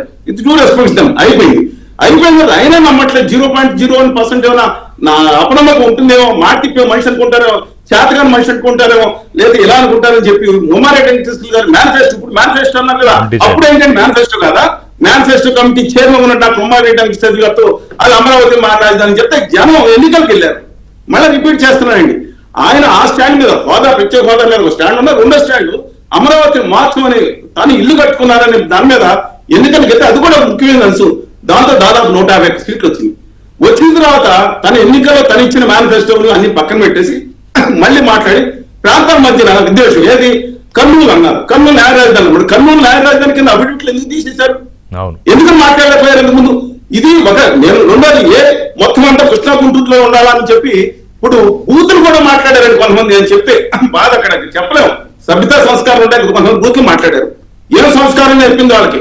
తర్వాత విశాఖపట్నం తీసుకెళ్లారు. విశాఖపట్నం కావాలా మొత్తం ఎక్కడెక్కడేమున్నాయని చెప్పుకుంటే అసెంబ్లీలో కూడా వర్గాల వారి, కులాల వారి, మతాల వారి కూడా దుర్మార్గం రెచ్చగొట్టారు. ఒక ప్రాంతం మీద ఇంకో ప్రాంతాన్ని అసలు ముక్కలైపోయి ఉంటే మనం తెలుగు వాళ్ళు 4-5 రాష్ట్రాలు ఉంటే మొక్కలు ప్రాంతీయ ఉప ప్రాంతీయ విద్వేషం రెచ్చగొట్టారని రాష్ట్రం అభివృద్ధి చెందాల్సిన టైంలో రాజధాని సరే ఆయన అభిప్రాయం ప్రిటోరియాలో లేదా కేప్ టౌన్ లో దక్షిణ 3 రాష్ట్రాలు దక్షిణాఫ్రికా కనవచ్చు. నేనందే అసలు ఇది రెచ్చగొడతాం ఏంటి?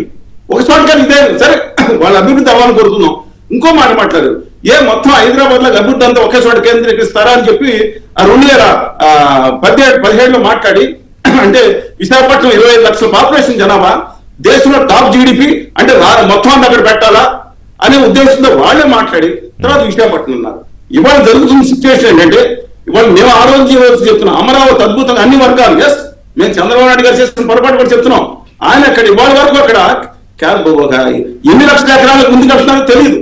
రెండో విషయం, అక్కడ ఆర్గానిక్ గ్రోత్ జరగాలి. అక్కడ కనీసం క్యాప్టివ్ ఇండస్ట్రీస్ కాకుండా సర్వీస్ ఇండస్ట్రీస్, ఇంతకుముందు కూడా మనం మాట్లాడిన విషయం గారు, అపాచే బ్రాండింగ్స్ వచ్చిన వెంటనే అక్కడ 40,000 మంది 50,000 మందిను ఆ పెరిఫరీ ఏరియాలో ఇంటర్ నిధుల రోడ్ అవుట్ మధ్యన పెట్టేస్తే 40,000 మంది మధ్య తరగతి వాళ్ళు అన్ని వర్గాలు ఉంటేనే రాజధాని గొప్పగా అవుతుంది. లేదా ఎయిర్పోర్ట్లు అది ఆర్గానిక్ గ్రోత్ కావాలి. అక్కడ రైతులు కోరేది ఏంటి, మిగతా ఆర్గానిక్ గ్రోత్. వాళ్ళకి బిల్డింగ్ వస్తే ఎన్ని వస్తాయండి? అది మేము అడిగాం. నేను గౌరవ ముఖ్యమంత్రి గారు కూడా నేను పనిచేసి అమరావతి ఎలా ఉండాలి, లేకపోతే ఎటువంటి మార్పులు ఉండాలని ఎంత డిస్కషన్ అన్నా చేసుకోవాలి. జగన్మోహన్ రెడ్డి గారు మాట్లాడాల్సింది ఏంటంటే, రాష్ట్రంలో నేను చెప్తున్నాను, రాష్ట్రంలో జరిగిన ఏమైనా దీని మీద అవినీతి జరిగినట్టు మాట్లాడండి. రాష్ట్రంలో మిగతా కార్యక్రమాలు ప్రజా వ్యతిరేక చర్యల పాటు మాట్లాడాలి. కానీ అసలు నాకు అర్థం కాదండి, ఇవాళ ఇప్పుడు ఆయన ఏం కోరుకున్నారు? బొత్స మధ్యలో మర్చిపోయాను. ఇది అయిపోయిన తర్వాత ఎన్నికలకు వెళ్ళారు. ఏది 3 రాజధానుల మీద ఎన్నికల్లో తీర్పిచ్చారు కదా. మళ్ళీ వచ్చిన తర్వాత సజ్జల రామకృష్ణ రెడ్డి గారు ఏం మాట్లాడారు? బిట్వీన్ ద లైన్స్ మనం చూడాలి. అమరావతి అన్ని సెంట్రల్ శాఖల ముందు సజ్జల రామకృష్ణ మా రాజధానికి అమరావతి అని అన్నారు కదా. అవును, మొన్న అన్నారు కదా, వచ్చింది కదా అధికారులు సెటిల్ అయింది కదా, ఏదో ఒకటి వచ్చింది అనుకున్నారు. ఆయనకన్నా కొంచెం ఇప్పుడు ఎవరు చెప్పినా వినిపించట్లేదు. బొత్స గారు కానీ సజ్జల గారు కానీ ఎవరు చెప్పినా మొన్న బొత్స గారు మేము సూచన ఇచ్చాం అంతే అని కూడా అన్నారు కదా. అదే చూశాను, నా ఇంటర్వ్యూ కూడా చూశాను. ఈ శ్రీమతి రోజా గారు కూడా అమరావతి మార్గం ఒకటే కదా అన్నారు ఇంటర్వ్యూలో. విత్ డ్యూ రెస్పెక్ట్ సార్, ఇవాళ coming back to the point, ఇవాళ వెరీ క్లియర్ గా చెప్తున్నానండి. ఇవాళ చాలా బాధాకరం ఏంటంటే, ఇవాళ ఇప్పుడు మావి గారు, నేను ఇంకోటి మావి గారి గురించి చెప్పాలి. ఈ ప్రపంచ చరిత్రలో మళ్ళీ రిపీటింగ్ అయింది, లాస్ట్ తో కంపేర్ చేయదు. ప్రపంచ చరిత్రలో ఆస్ట్రేలియా నుంచి కెనడా వరకు, లేదా కొరియా నుంచి అర్జెంటీనా వరకు ఎక్కడైనా 110 కిలోమీటర్లలో రాజధాని ఉంటుందండి. అంటే అక్కడ లైట్ హౌస్ ఎక్కడ మన మచిలీపట్నంలో సెక్రటరియట్ పెడతారు. ఆ లైట్ హౌస్ పక్కనేమో సముద్రం పక్కన క్యాంప్ ఆఫీస్ పెట్టుకుంటారు. మధ్యలోనేమో ఉయ్యూరులో హెచ్ఓడి ఇండస్ట్రీస్, లేకపోతే కంకిపాడులో హెచ్ఓడి దేవాలయ శాఖ, మధ్యలో ఇప్పుడు ఏదన్నా కాఫీ స్టాల్ స్ట్రీట్ స్టాల్ పెట్టుకుంటారు, అని తప్పలేదు. విజయవాడలోనేమో హైకోర్టు పెట్టుకుంటారు. గుంటూరు దాకా మధ్యలో మన మంగళగిరిలో హెచ్ఓడి డిపార్ట్మెంట్, తర్వాత ఇంకో చోట కాజాలో ఇంకో హెచ్ఓడి, గుంటూరు దాటిన తర్వాత ఈ క్వార్టర్ స్టార్. 110 కిలోమీటర్లు ఈ దేశ చరిత్రలో, ప్రపంచ చరిత్రలో నేను క్వశ్చన్ చేస్తున్నాను. అది ఏంటిది? రేపు పొద్దున ఒక్క హైవే మీద ఆధారపడి ఉంటుందండి. ఒక్క చోట స్టాప్ డిస్టర్బ్ అయిపోతే ఎక్కడికి వెళ్తారు? అసెంబ్లీ ఎక్కడ ఉంటుంది, ఎక్కడ ఉంటుంది, ముఖ్యమంత్రి ఎక్కడ కూర్చుంటారు? ప్రపంచ చరిత్రలో ఇంతకుముందు సౌత్ ఆఫ్రికా చెప్పారు, ఇప్పుడు అంటార్కిటికా వెళ్ళి చెప్తానండి ఆయన. అందుకని నేను కోరుకునేది అంటే గౌరవ ప్రతిపక్ష నాయకుడిగా, ఎందుకంటే ఆయన గుర్తింపు ఉన్నా లేకుండా 39.37% వచ్చింది డెఫినెట్ గా. Nobody can deny it. అయ్యా, ప్రభుత్వ వ్యతిరేక కార్యక్రమాలను పోరాటం చేయండి, నిర్మాణత్వం ప్రతిపక్షంగా ఆంధ్రప్రదేశ్ ప్రత్యేక విభజనాలు లేవు, మీరు అందరికీ ఇచ్చారు. ఈ రాష్ట్ర ప్రభుత్వం కాడిపడేస్తుంది, నిలదీయండి. మీరు మోడీ గారిని నిలదీయడం లేదు. ఇక్కడ ఒకరి మీద ఒకరు కాకుండా 52,000 కోట్ల రూపాయలతో పనులు అయిపోతున్నాయి. 11,000 10,000 కోట్లు ఇంత ముందు ఖర్చు పెట్టారు. 62 జాగ్రత్తగానండి దయచేసి నెక్స్ట్ కూడా. ఇవాళ ఆల్రెడీ ఇంకో 2 సంవత్సరాల్లో దాదాపు 65,000 కోట్లు 65,000 కోట్లు ఖర్చు. ఈ ఖర్చు అంతా అప్పు తీసుకొచ్చింది. ఈ రాష్ట్ర 70,000 ఎకరాల్లో రాష్ట్ర ప్రభుత్వానికి వచ్చే భూమి అంతే 1,00,000 కోట్లు దాదాపుగా రావచ్చు ఇవాళ ఉన్న రేట్ల ప్రకారం. ఈ 60,000 కోట్లు తీర్చుకోవచ్చు. ఇవాళ అదే కనుక జరగకపోతే ఎవరి సొమ్ముది ఎవరు కట్టాలండి? రాష్ట్ర ప్రజలందరూ ఎవరు తీసుకొచ్చి దాంట్లో లోపాలు జరిగినా, దాంట్లో అవినీతి జరిగినా ఎక్సెస్ చేయడం నిలదీయాల్సిన భాగం. నిలదీస్తాం రాష్ట్ర ప్రభుత్వాన్ని. మేము కూడా మాకు హక్కు ఉంది, వాళ్ళకు కూడా హక్కు ఉంది. కానీ ఇప్పుడు నాకు అర్థం కాదు, 60,000 కోట్లు ఎవరు కట్టాలి? చెప్తున్నా రాష్ట్రాన్ని నామకష్టం చేస్తారా? నేను పాయింట్ మాట్లాడతాను. రాజకీయాలు దీంట్లో వాళ్ళని తిట్టేది ఎవరు తిట్టేది మాట్లాడలేదు. నేను ఏం చేయబోతున్నారు? 60,000 కోట్లు వచ్చే 1,00,000 కోట్ల ఆదాయం పోతుంది. ఈ 60,000 కోట్ల అప్పు నెత్తి మీద ఎవరు నెత్తి మీద వేస్తారు? ఎందుకని మాటలు మారుస్తున్నారు మీరు? ఇవాళ రేపు పొద్దున ఇది మాట్లాడే మావి జగన్ అంటే మచిలీపట్నం, విజయవాడ, జగన్పేట, గుంటూరు మావి జగన్ అయిపోద్ది. రేపు పొద్దున మీరు 4 సార్లు మాట్లాడిన వాళ్ళకి ఇదే కనీసం ఉందండి, స్టాండర్డ్నెస్ ఉందా? మాట తిప్పం, మాట మార్చం, మనం తిప్పం అంటే ఇదే సిద్ధాంతం. 4 స్టాండ్ మార్చి 5వ స్టాండ్ సిద్ధమైన వాడు దయచేసి my humble honourable opposition leader గారికి విజ్ఞప్తి చేస్తున్నా. సిద్ధాంతంగా మీరు నిర్మాణాత్మకంగా ప్రతిపక్షం ఉండటం అనేది రాష్ట్రానికి అవసరం. మిగతా అవసరం. రాష్ట్రానికి ఎందుకోసం మీరు అధికారంలో వస్తారా రేపొద్దున తర్వాత ఇమ్మీడియట్ ఫర్ అస్. ఒక నిర్మాణాత్మకంగా మీరు చేస్తే అది అవసరం, కానీ డిస్ట్రక్టివ్ గా చేయొద్దని చెప్పి నేను కోరుతా ఉన్నాను. పద్మ గారు, అమరావతి మీద అక్కసు ఉండొచ్చు, చంద్రబాబు అంటే ద్వేషం ఉండొచ్చు, రాజకీయ పరంగా వైరం ఉండొచ్చు, కానీ రాష్ట్ర ప్రజల మీద తీర్చుకోవడం అది ఇప్పుడు వాళ్ళ మనోభావాలతో ఆడుకునే హక్కు జగన్మోహన్ రెడ్డికి ఎవరిచ్చారు? లేదంటే రాష్ట్ర ప్రజల మీద కూడా ఆయనకి ద్వేషమా ఓడించినందుకు? రిషి గారు, చంద్రబాబు గారి మీద కంటే కూడా అమరావతి మీద ప్రతీకారం ఎలా ఉందో జగన్మోహన్ రెడ్డి గారికి చాలా స్పష్టంగా ఆయన మాటల్లో కనపడుతోంది. ఇందాక చలసాని గారు చెప్పినట్లు 60,000 కోట్ల రూపాయల కేంద్ర గ్రాంటు, వాళ్ళు కట్టించేటటువంటి సెంట్రల్ సెక్రటేరియట్, ఇవన్నీ కూడా మట్టిపాలు అవుతుంది, మట్టిపాలు చేస్తాను అనేటటువంటి మాట మాట్లాడుతూ ఉంటే, లేకపోతే ఇవాళ అమరావతి గొంతు పిసుకుతాను అనేటటువంటి మీడియా పూర్వకంగా అందరి ముందు ఓపెన్ గా 3 ఏళ్ల ముందే నేను వస్తే గొంతు పిసుకుతా, అమరావతిని నిలువునా చంపేస్తాను అనేటటువంటి స్టేట్మెంట్ ఇస్తే, అఘాయిత్యం చూసి అమరావతి మీద జగన్మోహన్ రెడ్డి చేసేటటువంటి రోజుకు ఒక అఘాయిత్యాన్ని చూసి గుండెలు బాదుకోవడానికి నేనైతే సిద్ధంగా లేను. రిషి గారు, మీకు విజ్ఞప్తి చేస్తున్నాను, మీ ఎండి రాధాకృష్ణ గారు, ఇతర మీడియా పెద్దలందరూ కూడా అమరావతి విషయంలో మరొకసారి విజిల్ బ్లోయర్లుగా నిలబడాల్సినటువంటి సమయం వచ్చింది. కేంద్ర మంత్రివర్గం, కేబినెట్ మొత్తం కూడా ఒక తీర్మానం చేయండి. పార్లమెంట్ చేసినటువంటి చట్టాన్ని లెక్క చేయకుండా మాట్లాడుతున్నటువంటి ఇతనికి మీద యాక్షన్ తీసుకోమని కేంద్ర హోమ్ మినిస్టర్ అమిత్ షా గారిని కలవండి. ఎన్నికల సంఘానికి కంప్లైంట్ చేయండి. ఒక రాజకీయ పార్టీగా ఉండి పార్లమెంట్ చేసినటువంటి చట్టాన్ని నేను అమలు చేయను, చించి పడేస్తాను అని మాట్లాడుతున్నటువంటి మనిషికి ఒక రాజకీయ పార్టీ నడిపేటటువంటి అర్హత ఉందా లేదా అని ఎన్నికల సంఘాన్ని తేల్చమని చెప్పండి. ప్రజా ఉద్యమంగా మార్చండి అమరావతిని. 29 గ్రామాల రైతుల సమస్య మాత్రమే మళ్ళీ ఉద్యమం చేయాలి. ఇప్పుడు అంత ఉద్యమం చేసే కదా నిలబడ్డారు, నిలబెట్టుకున్నారు, చట్టబద్ధత కల్పించుకున్నారు. నేను అందుకే అన్నాను రిషి గారు, మరొకసారి మళ్ళీ అమరావతి తప్ప ఇంకొక మాట మాట్లాడకుండా చేయాల్సినటువంటి సమయం మరొకసారి వచ్చింది. ఇంతకు ముందంటే అమరావతిని కాపాడుకోవడం అనేటటువంటిది ఒక సమస్య. అమరావతి వచ్చిన తర్వాత, అమరావతి చట్టబద్ధమైన తర్వాత, అమరావతి ఆంధ్రప్రదేశ్ కి రాజధాని అని పార్లమెంటు మొత్తం దేశమంతా తీర్మానం చేసిన తర్వాత మళ్ళీ ఇంకొకటి ఎవడో వచ్చి అమరావతిని నేను చంపేస్తాను అంటే నాలిక మళ్ళీ మాట్లాడకుండా చేయాల్సినటువంటి బాధ్యత ఉండాలి లేదా మనకి? దానికి చట్టపరంగా మీరేం చేయాలో చేయండి. ఒక చట్టాన్ని ధిక్కరిస్తున్నప్పుడు కళ్ళు మూసుకు కూర్చోవాలా ఇక్కడ ప్రభుత్వం? కేంద్రం కళ్ళు మూసుకుని కూర్చోవాలా? పార్లమెంట్ నీకు విలువ లేదంటే ఇవాళ మనమంతా పనులు కట్టినటువంటి డబ్బులు ఇవేమి అమరావతి డెవలప్మెంట్ లేకపోతే ఇదంతా ప్రజల సొమ్ము. ఇదంతా మట్టిపాలు చేస్తామని అంటే ప్రజలకు ఏం బాధ్యత లేదా? రాయలసీమ ప్రజలకు బాధ్యత లేదా? ఉత్తరాంధ్ర ప్రజలకు బాధ్యత లేదా? అమరావతి 29 గ్రామాల ప్రజల సమస్య కాదు కదా. ఆంధ్రప్రదేశ్ రాజధాని అమరావతి, రాయలసీమది, ఉత్తరాంధ్రది, కోస్తాంధ్రది. దీని ఒక ప్రజా ఉద్యమంగా మార్చాలా? మా విగన్ అనేటటువంటి మాట తాట తీస్తామనేటటువంటిది. అమరావతి విషయం మీద ఎంతైనా మాట్లాడండి. మీరు పార్టీగా ఏం పోరాటం చేయాలో చేయండి. పైగా ఇప్పుడు ఆయన అడ్డు పెట్టుకుంటోంది ఏంటి పద్మ గారు? రైతులు ఆయన దగ్గరికి వచ్చి ఆవేదన వ్యక్తం చేశారట. అందులో అమరావతిలో అవినీతి జరిగిపోతుందట. మరి అందుకని ఆయన అమరావతి వద్దని మా విగన్ అంటున్నారట. అవునండి, ఇంతకు ముందు ఏ రైతులతో మీరు మాట్లాడారు? 5 ఏళ్ళు ముఖ్యమంత్రిగా ఉన్నప్పుడు ఒక్క రైతుని పిలిపించుకుని మాట్లాడలేదే? అదే కదా మీరందరూ కూడా అడిగారు కదా. అప్పుడు లేనటువంటి ప్రేమ ఈ రోజు ఎందుకు వచ్చింది? నువ్వు రైతులతో మాట్లాడతావో, రైతులకు అన్యాయం జరుగుతుందో వెళ్ళావో, ఎన్నైనా చెయ్యి. మావిగానే ఏంటి? అమరావతిని చంపేస్తాననేటటువంటి మాట ఏంటి?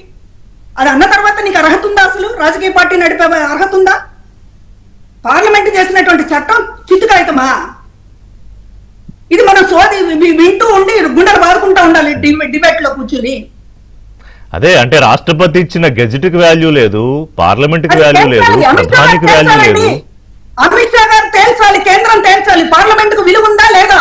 ఆంధ్రప్రదేశ్ ప్రజల తరపున అడుగుతాం మేము. రేపు 100 మంది 1000 మంది గొంతుకులుగా మారండి, అడగాలి. ఇది అమిత్ షా గారు రెస్పాండ్ అవ్వాలి. పార్లమెంట్ కి దిక్కు లేదంటే ఎన్నిసార్లు దిక్కుండదండి ఆంధ్రప్రదేశ్ ప్రజలకి? అర్థంగా విభజించేటప్పుడు దిక్కుండదు, పార్లమెంట్ చట్టం చేస్తే దిక్కుండదు, ప్రత్యేక హోదా అని చెప్తే దిక్కుండదు. ఎన్నిసార్లు దిక్కులేని ప్రజలుగా ఆంధ్రప్రదేశ్ ప్రజలను మారుస్తారు? ఏం చేతగాని వాళ్ళ కనపడుతున్నామా? ఆంధ్రుల చరిత్ర చలసాని గారు చెప్పమంటే చెప్తారు. ఈ రాష్ట్రాన్ని, ఈ దేశాన్ని మొత్తం తిప్పినటువంటి చరిత్ర ఉంది. చేతగాని వాళ్ళేం కాదు, ప్రపంచ దేశాల్లో కూడా ఈ రోజున నిర్ణయాత్మక శక్తిగా ఉన్నారు. తలుచుకుంటే ఈ రోజు అడగరా?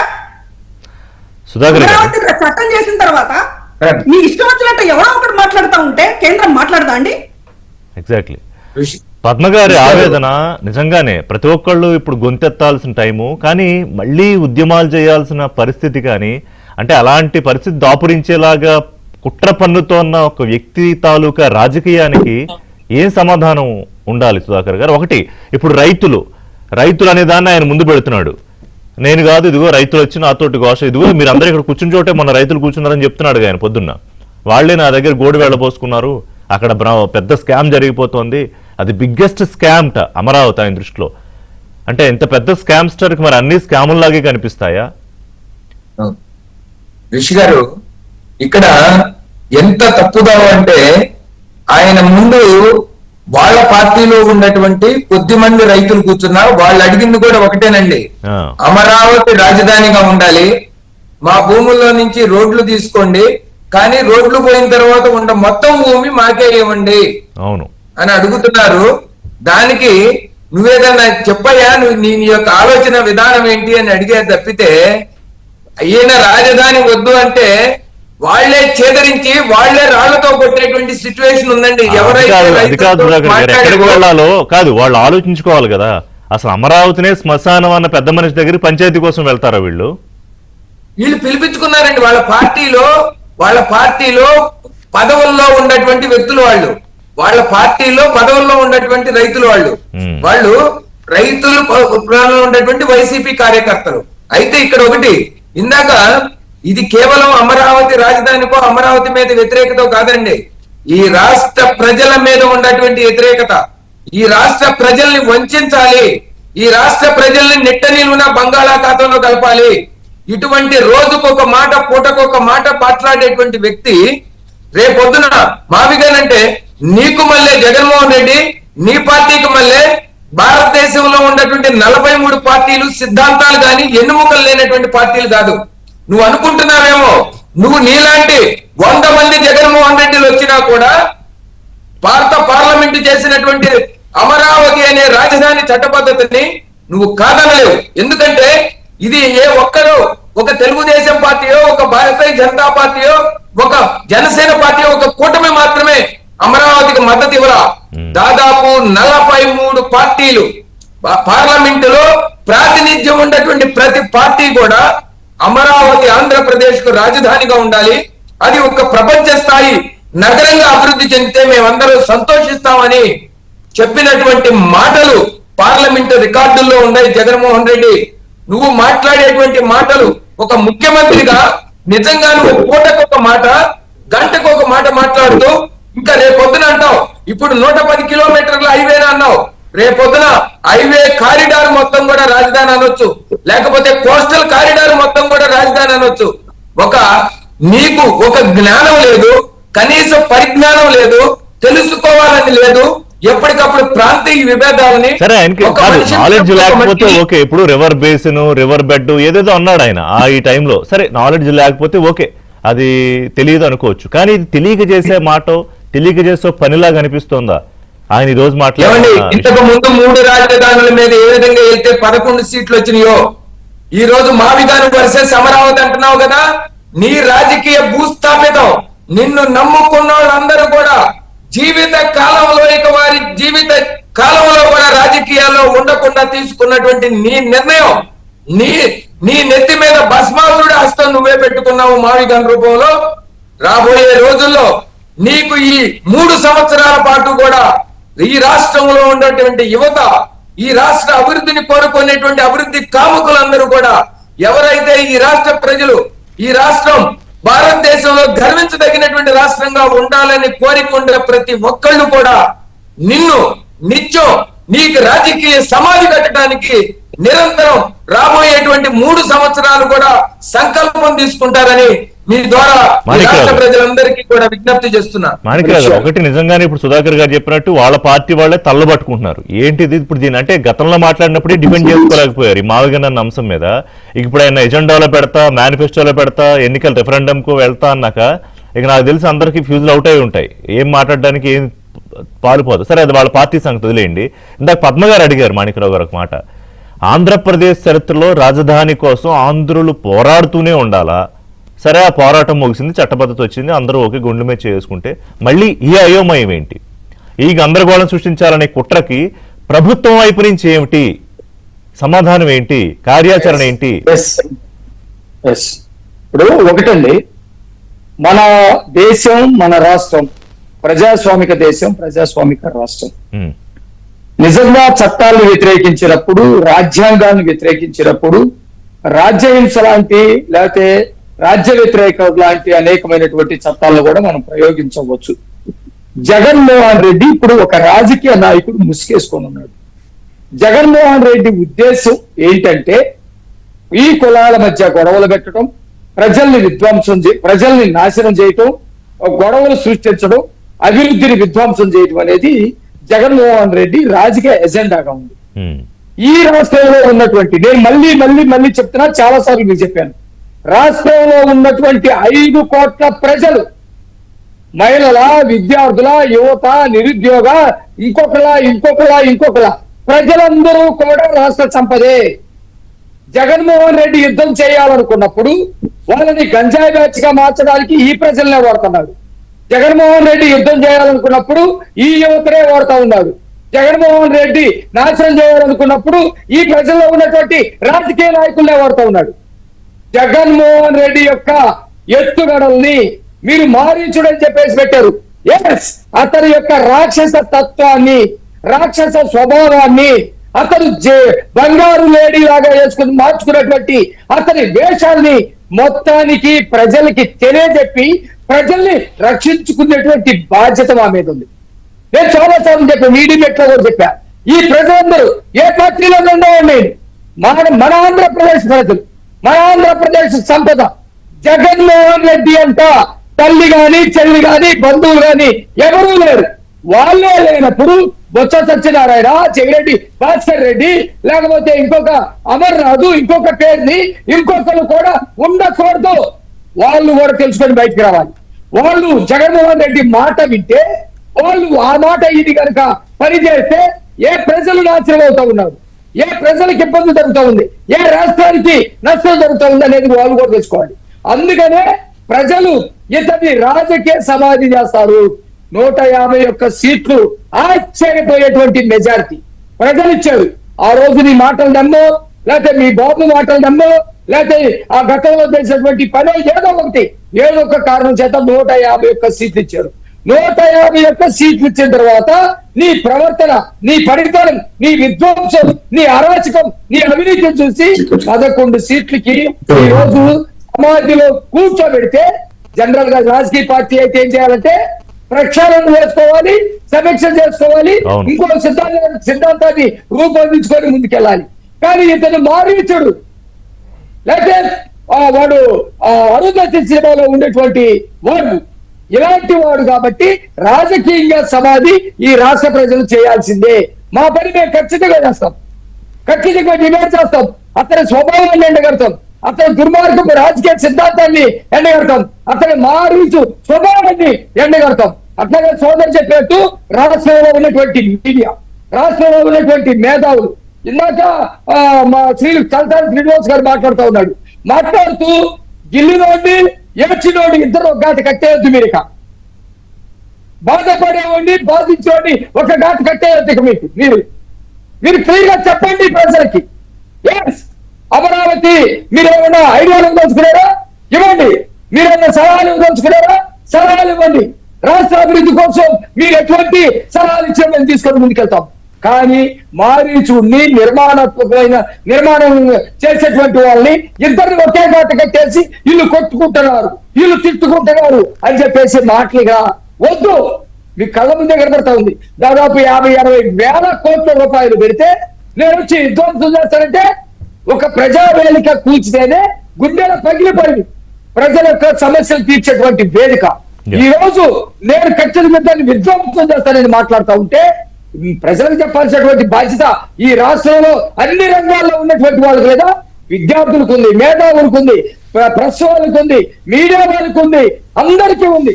ఆ జగన్మోహన్ రెడ్డి యొక్క మానసిక స్థితిని ఎండగట్టాలి. అతని రాజకీయ మారుచుడిని ప్రజలందరి ముందుకు తీసుకురావాలి.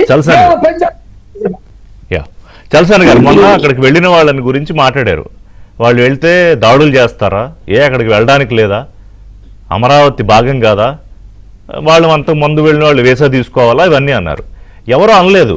మీరు ఎప్పుడైతే అమరావతిని ఎడారని, శ్మశానం అని, దాన్ని అక్కడ కిల్ చేయాలని చూసిన వాళ్లే అక్కడికి వెళ్ళి ఎవరు రౌడీ షీటర్లు, రౌడీ మూకలు అందులో ఉన్నవాళ్ళు. ఆ విజువల్స్ అన్ని కూడా మనం చూపించాం. తెలుగుదేశం పార్టీ ఆఫీస్ పగలగొట్టిన వాళ్ళు, ఇంకో దాడుల్లో ఉన్నవాళ్ళు. సో ఈ రౌడీ మోకల్ని రైతుల ముసుగుల్లో వెళ్ళి రెచ్చగొట్టే ప్రయత్నం గురించే అభ్యంతరం. కానీ ఇవాళ అసలు అమరావతి లేదన్న వాళ్ళు, అమరావతి పరిరక్షణ ఏంటి, అమరావతి రైతుల పరిరక్షణ ఏంటి, ఈ డ్రామాలు ఏంటి చలసాని గారు? ఇప్పుడు పద్మ గారు చెప్పినట్టు మొత్తం మళ్ళీ మేధావులు, ప్రభుత్వాలు, మీడియా, ప్రజలు ఒక్క మనిషి స్వార్థ రాజకీయం కోసం, only one person in the entire state మళ్ళీ మొదటికి వచ్చిందా? మళ్ళీ మొదటికి రావాలా శ్రీనివాస్ గారు? ఇప్పుడు మీరు సుధాకర్ గారు చరిత్ర ప్రసిద్ధి చెందిన అమరావతిలో మాట్లాడుతున్నారు.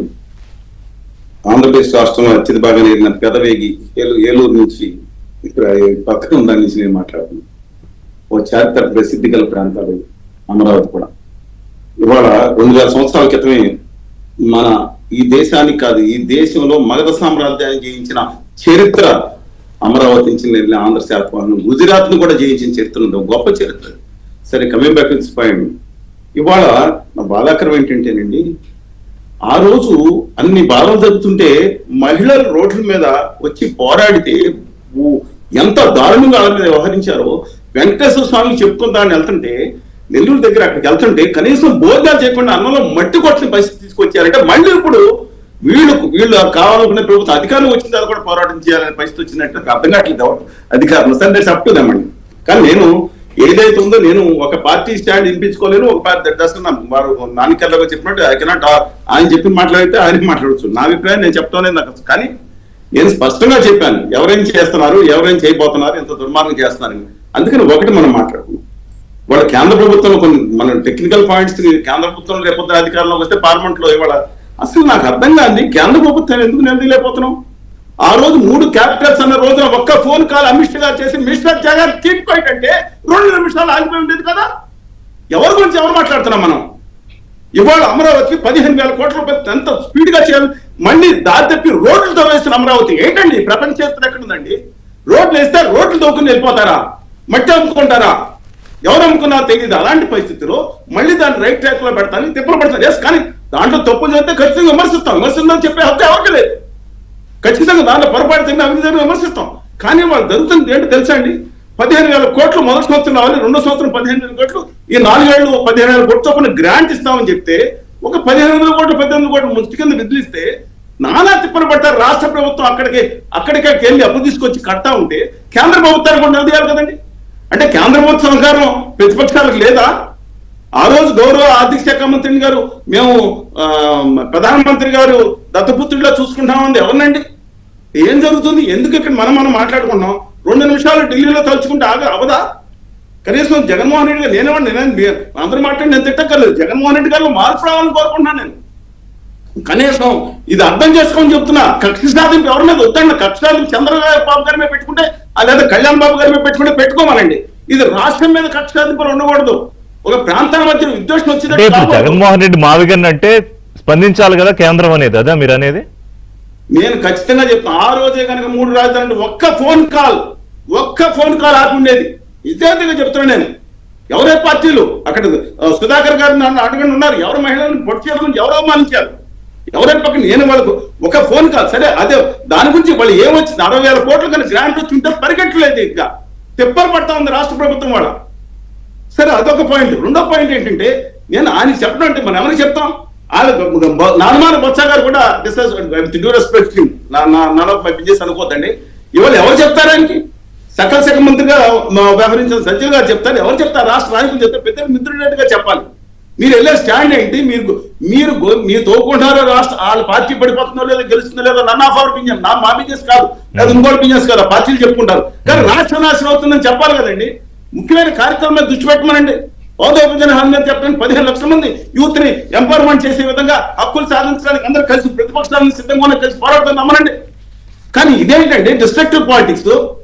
ఒక ఎవరో మనిషి మాట్లాడితే రప్ప అంటే ఎస్, రాష్ట్రంలో 70% మిడిల్ క్లాస్ ఉన్నారు.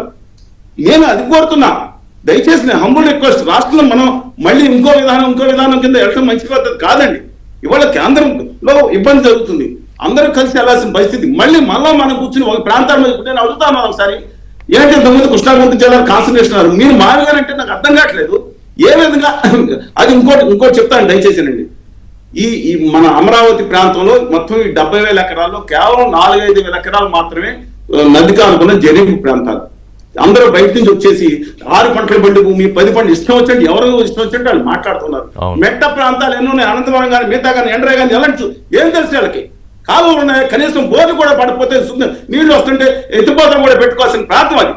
25 మీటర్ల నుంచి కొండలు కూడా ఉన్నాయి. ఇవాళ అమరావతి నేను ఛాలెంజ్ చేస్తున్నాను, రమ్మనండి. ఇవాళ ఆ రోజు వచ్చారు కదా, ఎన్జిటి నుంచి సపోర్ట్ చేస్తామని చెప్పి ఢిల్లీ నుంచి దేవసాయం గారు వచ్చారు కదా, మేధా పాట్కర్ గారు వచ్చారు కదా.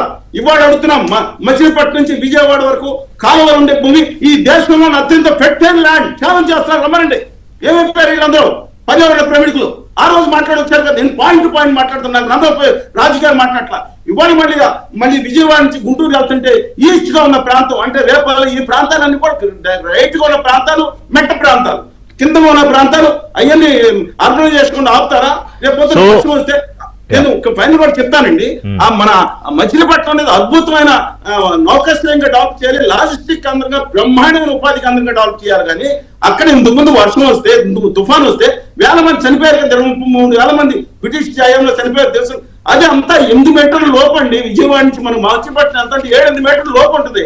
సముద్ర మట్టానికి ఏమైనా వచ్చిన ఇబ్బంది అవుతుంది. అద్భుతమైన పంటలు ఇవాళ ఆహార పద్ధతి దెబ్బతింటుంది. అమరావతి కాదు చలసాని గారు, మీరు చెప్పింది నాకు అర్థమైంది. ఇప్పుడు రాష్ట్ర పునర్నిర్మాణం జరుగుతోంది, అందులో రాజధాని ఒక భాగం. విశాఖపట్నంలో బ్రహ్మాండమైన కంపెనీలు అభివృద్ధి జరుగుతుంది. కాదు రాయలసీమ ఒకటి జరుగుతుంది. ఒక నిమిషం నా పాయింట్ వినండి. రాష్ట్ర ప్రభుత్వం అమరావతికి ఒక ఉపాధి, అన్ని వర్గాల నివాసం ఉండాలి అమరావతిలో. అది నేనేమంటున్నానంటే అక్కడ ఏమేం చేయొచ్చు అనేది కావాలంటే పెద్ద వేదిక పెట్టి చర్చ పెట్టచ్చు. కానీ అసలు ఈ పెద్ద మనిషి వచ్చి అసలు అమరావతి వద్దు. ఒక నిమిషం కాదు, నా పాయింట్ వినట్లేదు మీరు. ఒక నిమిషం మీ పాయింట్ నాకు అర్థమైంది, నా పాయింట్ వినండి. ఇవాళ నాకు ముఖ్యమంత్రితో పని లేదు, రాష్ట్రంతో పని లేదు, రాష్ట్ర ప్రభుత్వంతో పని లేదు, ప్రజలతో పని లేదు, పార్లమెంటుతో పని లేదు, దేశంతో పని లేదు. నా పిచ్చిలో నేను ఉంటాను, నేను మావిగానే కడతాను అనే పెద్ద మనిషికి మీరు ఏం చెప్తారు? ఈరోజు ఏం చెప్పాలి, ఎవరు చెప్పాలంటున్నాను నేను. ఏమండి ప్రజలు ఇప్పుడు ఆ రోజు మాట్లాడిన తర్వాత ప్రజలు కదా మాట్లాడినాడు. నేను కేంద్రం చెప్పాలి, తర్వాత ప్రజలు అర్థం చేసుకోవాలి, ఆయనకున్నా జ్ఞానం రావాలి ఈ విషయంలో. మిగతా విషయాలు నేను మాట్లాడి ఏదో కనీసం ఏం మాట్లాడుతున్నారా, సోయి ఉందా లేదా, కనీసం ఒక విద్యతో లేదా కామన్ సెన్స్ తో ఆలోచించే పద్ధతి లేకుండా ఉంటే మరి ఏం చేస్తాం? కేంద్రం మాట ఒక్క నిమిషం ఫోన్ కాల్, ప్రజలు బయట తప్ప వాళ్ళ ప్రాతికర్తలు ప్రజలు చెప్పాలి, ఆయనకన్నా సోర్యాలి. మూడు రాకపోతే మనం ఏం చేస్తాం? పద్మ గారు ఇప్పుడు ఆయన ఏమంటున్నాడంటే ఎస్ ఇది నా political agenda, I'm standing for this అంటున్నాడు. ఇప్పుడు మిగతా ఇప్పుడు కూటమి ప్రభుత్వం కూడా సరే నీ పొలిటికల్ ఎజెండా మావిగాను, మా పొలిటికల్ ఎజెండా అమరావతి చూసుకుందాం అని వెళ్ళాలా, లేదా ఇంకేమన్నా మార్గం ఉందా? ఖచ్చితంగా అఫెన్స్ మోడ్ లోకి వెళ్లాల్సినటువంటి విషయం అండి ఇది. ఇప్పుడు ప్రజలు చైతన్యం చేయటము అనేటటువంటిది అది ప్రజాస్వామ్యంలో ప్రజల తీర్పును కోరేటటువంటి ఒక ప్రక్రియ ఉంటుంది. ఖచ్చితంగా ఎవరైతే ప్రజలకు వ్యతిరేకంగా ఉంటారో వాళ్ళకి సంబంధించినటువంటి ప్రజలు అర్థం చేసుకునేటటువంటి విధంగా చైతన్యం చేయడం, ఎలక్షన్ దాకా వాళ్ళకి సంబంధించినటువంటి ప్రసంగాలు, వాళ్ళ అవతల వాళ్ళు ఎట్లా చేస్తారు ఇవన్నీ చెప్పడం అనేటటువంటి ఒక ప్రక్రియ ఇందాక మాణిక్యాలరావు గారు కూడా ఎక్స్ప్లెయిన్ చేశారు. అది పద్ధతి చేస్తూనే మేము ప్రభుత్వంగా చేయాల్సింది చేస్తామని. కానీ ఆయన ఆల్రెడీ అయిపోయింది. 3 రాజధానులు అన్న తర్వాత ఇందాక చెప్పినట్టుగా మిత్రులు చెప్పినట్టుగా 3 రాజధానులు అన్న తర్వాతే తీర్పు వచ్చింది 11కి. అంతేగా. కానీ ఆ తీర్పు కూడా సరిపోలేదు, మళ్ళీ తీర్పు కొడతానంటున్నాడు ఆయన. ఎన్ని తీర్పులు కొడతావు? నీ తీర్పు కోసం మేమెందుకు ఇట్లా ఆంధ్ర రాష్ట్రం పిల్లి మొగ్గలయ్యాలి? ఎన్నిసార్లు పిల్లి మొగ్గలయ్యాలి? ఇప్పుడు ఒక పెట్టుబడులు పెట్టేటటువంటి సమయం, అమరావతిలో పెట్టుబడులు పెట్టేటటువంటి సమయం, కేంద్రము అదేవిధంగా వరల్డ్ బ్యాంకు గ్రాంట్లు ఇస్తున్నటువంటి సమయం, ఈ సమయంలో మీరు తీసుకొచ్చి మేము ఆల్టర్నేటివ్ ఖచ్చితంగా అంటే ఎంత స్ట్రాంగ్ గా చెప్పడం కూడా ఒక కసి, ఒక ప్రతీకారం. అమరావతిని కనబడితే అదొక రూపం అయితే 2 చేతులు ఇట్లా పెట్టి గొంతు నొక్కేస్తాను అన్నటువంటి పద్ధతిలోనే కదా ఆయన ఎక్స్ప్లెయిన్ చేస్తారు. ఒకసారి మళ్ళీ చూద్దాం, ఆ బయట ఒకసారి ప్లే చేయండి. ఒకసారి చూద్దాం పద్మ గారు ఆయన అన్నది. ఈ రోజు election would be fought on the battle మావిగన్ versus Amaravati. yes we would stand by it. We are for Mavigan. Everybody who is for Mavigan will vote for ISRCP. Everybody who is for Amaravati will vote for Chandrababu. We will stand by it. We will make it an election issue for them. We'll put it up in the manifesto also. Mavigan, ISRCP. We will stand by it. Let's see how people will vote. అంటే నిజంగానే బాధ ఎంత చులకన భావం పద్మ గారు. అమరావతి అన్నా, రాష్ట్రం రాజధాని అన్నా ఎవరు గురించి కూడా చెప్పాలండి. విట్నెస్ చేసి ఉంటారు అసలు ఇలాంటి ఒక పరిస్థితిని. కరెక్ట్ గా ఇప్పుడు ఏంటంటే ఒక 5 ఏళ్ళు చాలా దారుణంగా నష్టపోయాము. అమరావతి రాజధాని అని ఒప్పుకుంటారు అనుకున్న దాన్ని సడన్ గా అసెంబ్లీలోకి వచ్చి 3 రాజధానులని, ఆ 3 రాజులు కూడా తేలకుండా చివరికి 3 రాజుల బిల్లు పాస్ అవ్వట్లేదు అనేటటువంటి ఒక ప్రతీకారంతో కౌన్సిల్ ని కూడా రద్దు చేసి ఆ స్థాయి దాకా, అంటే అమరావతి చుట్టూ ఇన్ని డ్రామాలు ఇన్ని సార్లు ఆడిన తర్వాత ప్రజల తీర్పు వచ్చిన తర్వాత కనీసం పోనీ ప్రజల తీర్పు కూడా వదిలేయండి, పార్లమెంట్ చట్టం చేసిన తర్వాత అయినా సరే మనం దీన్ని గౌరవించాలి అనేటటువంటి ఇది లేకుండా ఇంకా ప్రతీకారం, ఇంకా కత్తిగట్టాను, ఇంకా కక్ష తీర్చుకుంటాననేటటువంటి పద్ధతిలో మాట్లాడుతున్నప్పుడు ఇవాళ రాష్ట్ర ప్రజలని మోటివేట్ చేయాల్సినటువంటి అవసరం ఈ ప్రభుత్వం మీద ఉంది.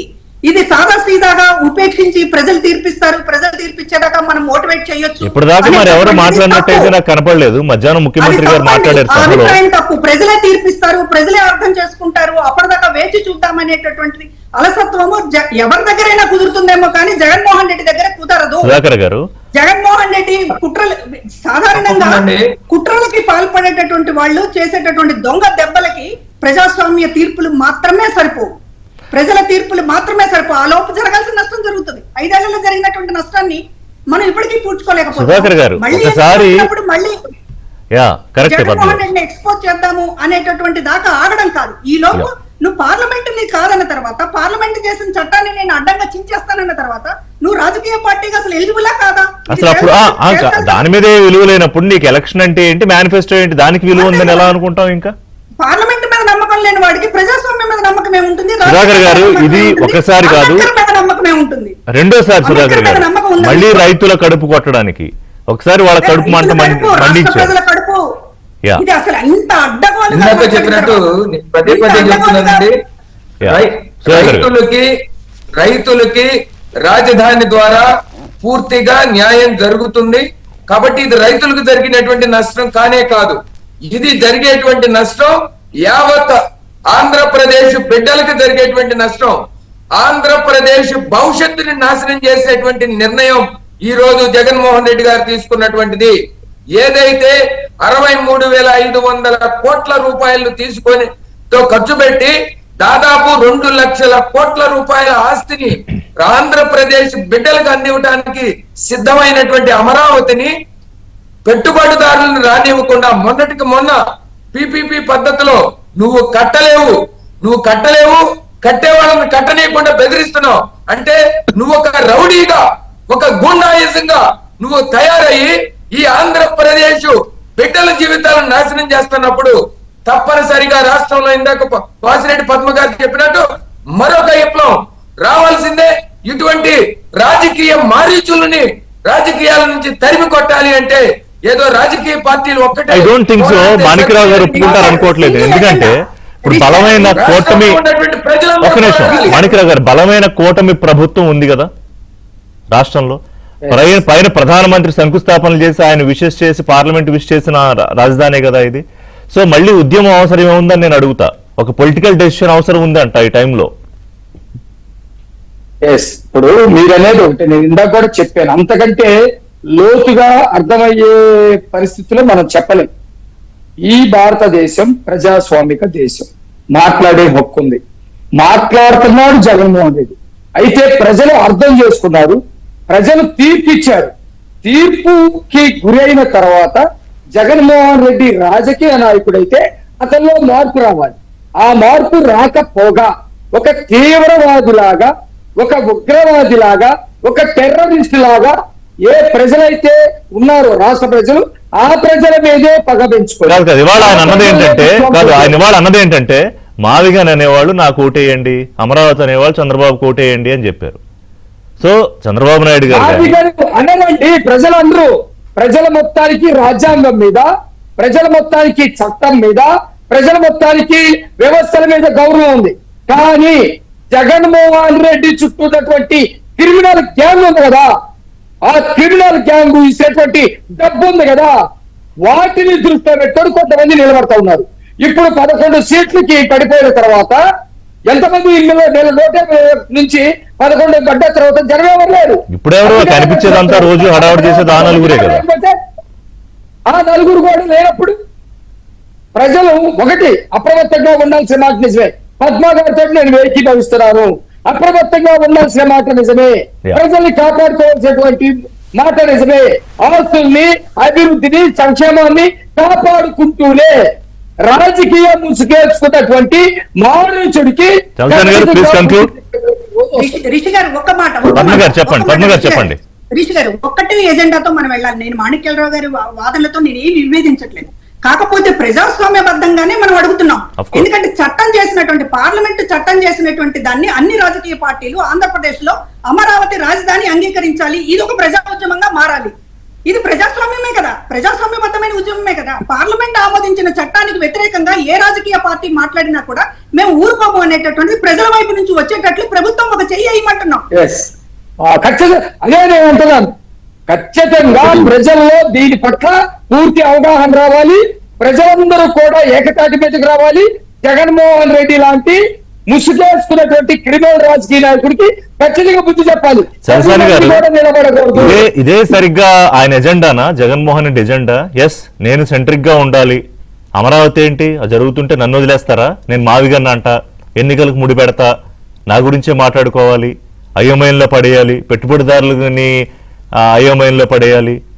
ఇదేనా అంటే ఒక భరోసా ఉంది అని ఫీల్ అయ్యే తల్లిదండ్రులకి పిల్లలకి దాన్ని తీసేయాలి, అంతేనా చలసాని గారు? మళ్ళీ జగన్మోహన్ రెడ్డి గారు 3 రాజధానులు డెవలప్ చేసే కార్యక్రమం ఉన్నారని అనిపిస్తుంది. ఇంతకుముందు చాలా అద్భుతంగా డెవలప్ చేశారు. ఆ రాజధాని అందరూ కూడా ఈయన పేరు చెప్పుకుని, నిజంగా చెప్తున్నానండి, మీరు నమ్మిన నమ్మకపోయినా 3 రాజధానులు అద్భుతంగా ఇంతకుముందు అద్భుతంగా చేశారు. మళ్ళీ అదే ఆయన ఆ కీర్తి కిరీటాలు అర్థం కాకపోతే ఆయన 3 రాజధానులు కీర్తి చెన్నైలో ఉన్న ఆయన మిత్రులు లేదా సునీరెడ్డి గారు అందరూ బ్యాచ్ అంతా చెన్నైలో చాలా బలంగా ఉన్నారు. వాళ్ళు చెన్నై బ్రహ్మాండంగా డెవలప్ అయింది. ఎందుకంటే నెల్లూరు, చిత్తూరు నుంచి అక్కడ చాలా మంది తెలిపారు. 3 రాజధానులు అద్భుతంగా డెవలప్ చేశారనేది ఆయన మళ్ళీ చేయాలనుకుంటున్నారేమో తెలియదు. కానీ దయచేసి ఒకటి చెప్తున్నాను, ఆ పక్కన మన పేరు నాని గారు మాట్లాడతారు. ఇంతకుముందు ఏం మాట్లాడారు, రోజా గారు మాట్లాడారు, ఆర్కే గారు మాట్లాడారు. దయచేసి ఎందుకంటే పక్కన వాళ్ళు చెప్పాలండి, కనీసం మనం కాదు. ఇంకో ఉద్యమం మహిళలు అంత బాధపెట్టిన త్వరకు కేసులు కూడా తీయలేదని కొన్ని వార్తలు వస్తుంటే మా మీద కూడా కేసులు పెట్టారు. అమరావతి మీద సరే హైకోర్టుకి వెళ్తారు. కానీ వాళ్ళ బాధ ఏంటంటే రాష్ట్రంలో దేనికోసం పోరాటం చేయాలంటే సరే అమరావతి విభజన హామీలు అన్నింటిలో ఒకటి అమరావతి. విభజన హామీలకు అన్నింటి కోసం పోరాటం చేస్తే ఇది కూడా సాధ్యమవుతుంది. కనీసం 15 లక్షలు. నాకు అర్థం కాదు, జగన్మోహన్ రెడ్డి గారి జీవిత చరిత్రలో ఆయన ఆశయం ఓన్లీ అమరావతి డిస్ట్రక్షన్ లేదా మాదిగని లేకపోతే పులివెందుల్లోనూ లేకపోతే ఇంకోటి వేంపల్లిలోనే రాజధాని అంటారు. 5 సార్లు మార్చుకుంటారు. కూడా ఆశ్చర్యం లేదండి. పెరిమీటర్ 10 కిలోమీటర్లు అన్నా కూడా ఆశ్చర్యపోకర్లేదు. ఒకసారి చెప్పి నేను అందేంటంటే రేపొద్దు ఆయన మార్చాలని గ్యారంటీ లేదు. అందుకని నా ఉద్దేశం ఏంటంటే మనం పోరాడాల్సింది ఆయన ఉద్దేశం మీలో అతను కాదు ఎవరొచ్చినా మార్చలేరు. అతని స్వభావాన్ని పార్లమెంటరీ వ్యవహారాలు వేరు. కానీ నేనేది ఏంటంటే ఇవాళ ప్రజలు అర్థం చేసుకోవాల్సింది ఏంటంటే ఒక మనిషి తాలూకా వికృత రాజకీయ క్రీడ ఎలా ఉందనేది అర్థం చేసుకోవాలి. బట్ పద్మ గారు చెప్పింది అయితే వెరీ వ్యాలిడ్ పాయింట్. ప్రతిసారి ఇలాంటి అవకాశం ఇంక ఇవ్వకూడదు, దీని మీద ఏదో ఒక స్ట్రింజెంట్ యాక్షన్ ప్లాన్ అయితే ఉండాలి అనేది. థ్యాంక్స్ వెరీ మచ్ చలసాని గారు, సుధాకర్ గారు, పద్మ గారు, మాణిక్యరావు గారు. ఇది వాళ్ళ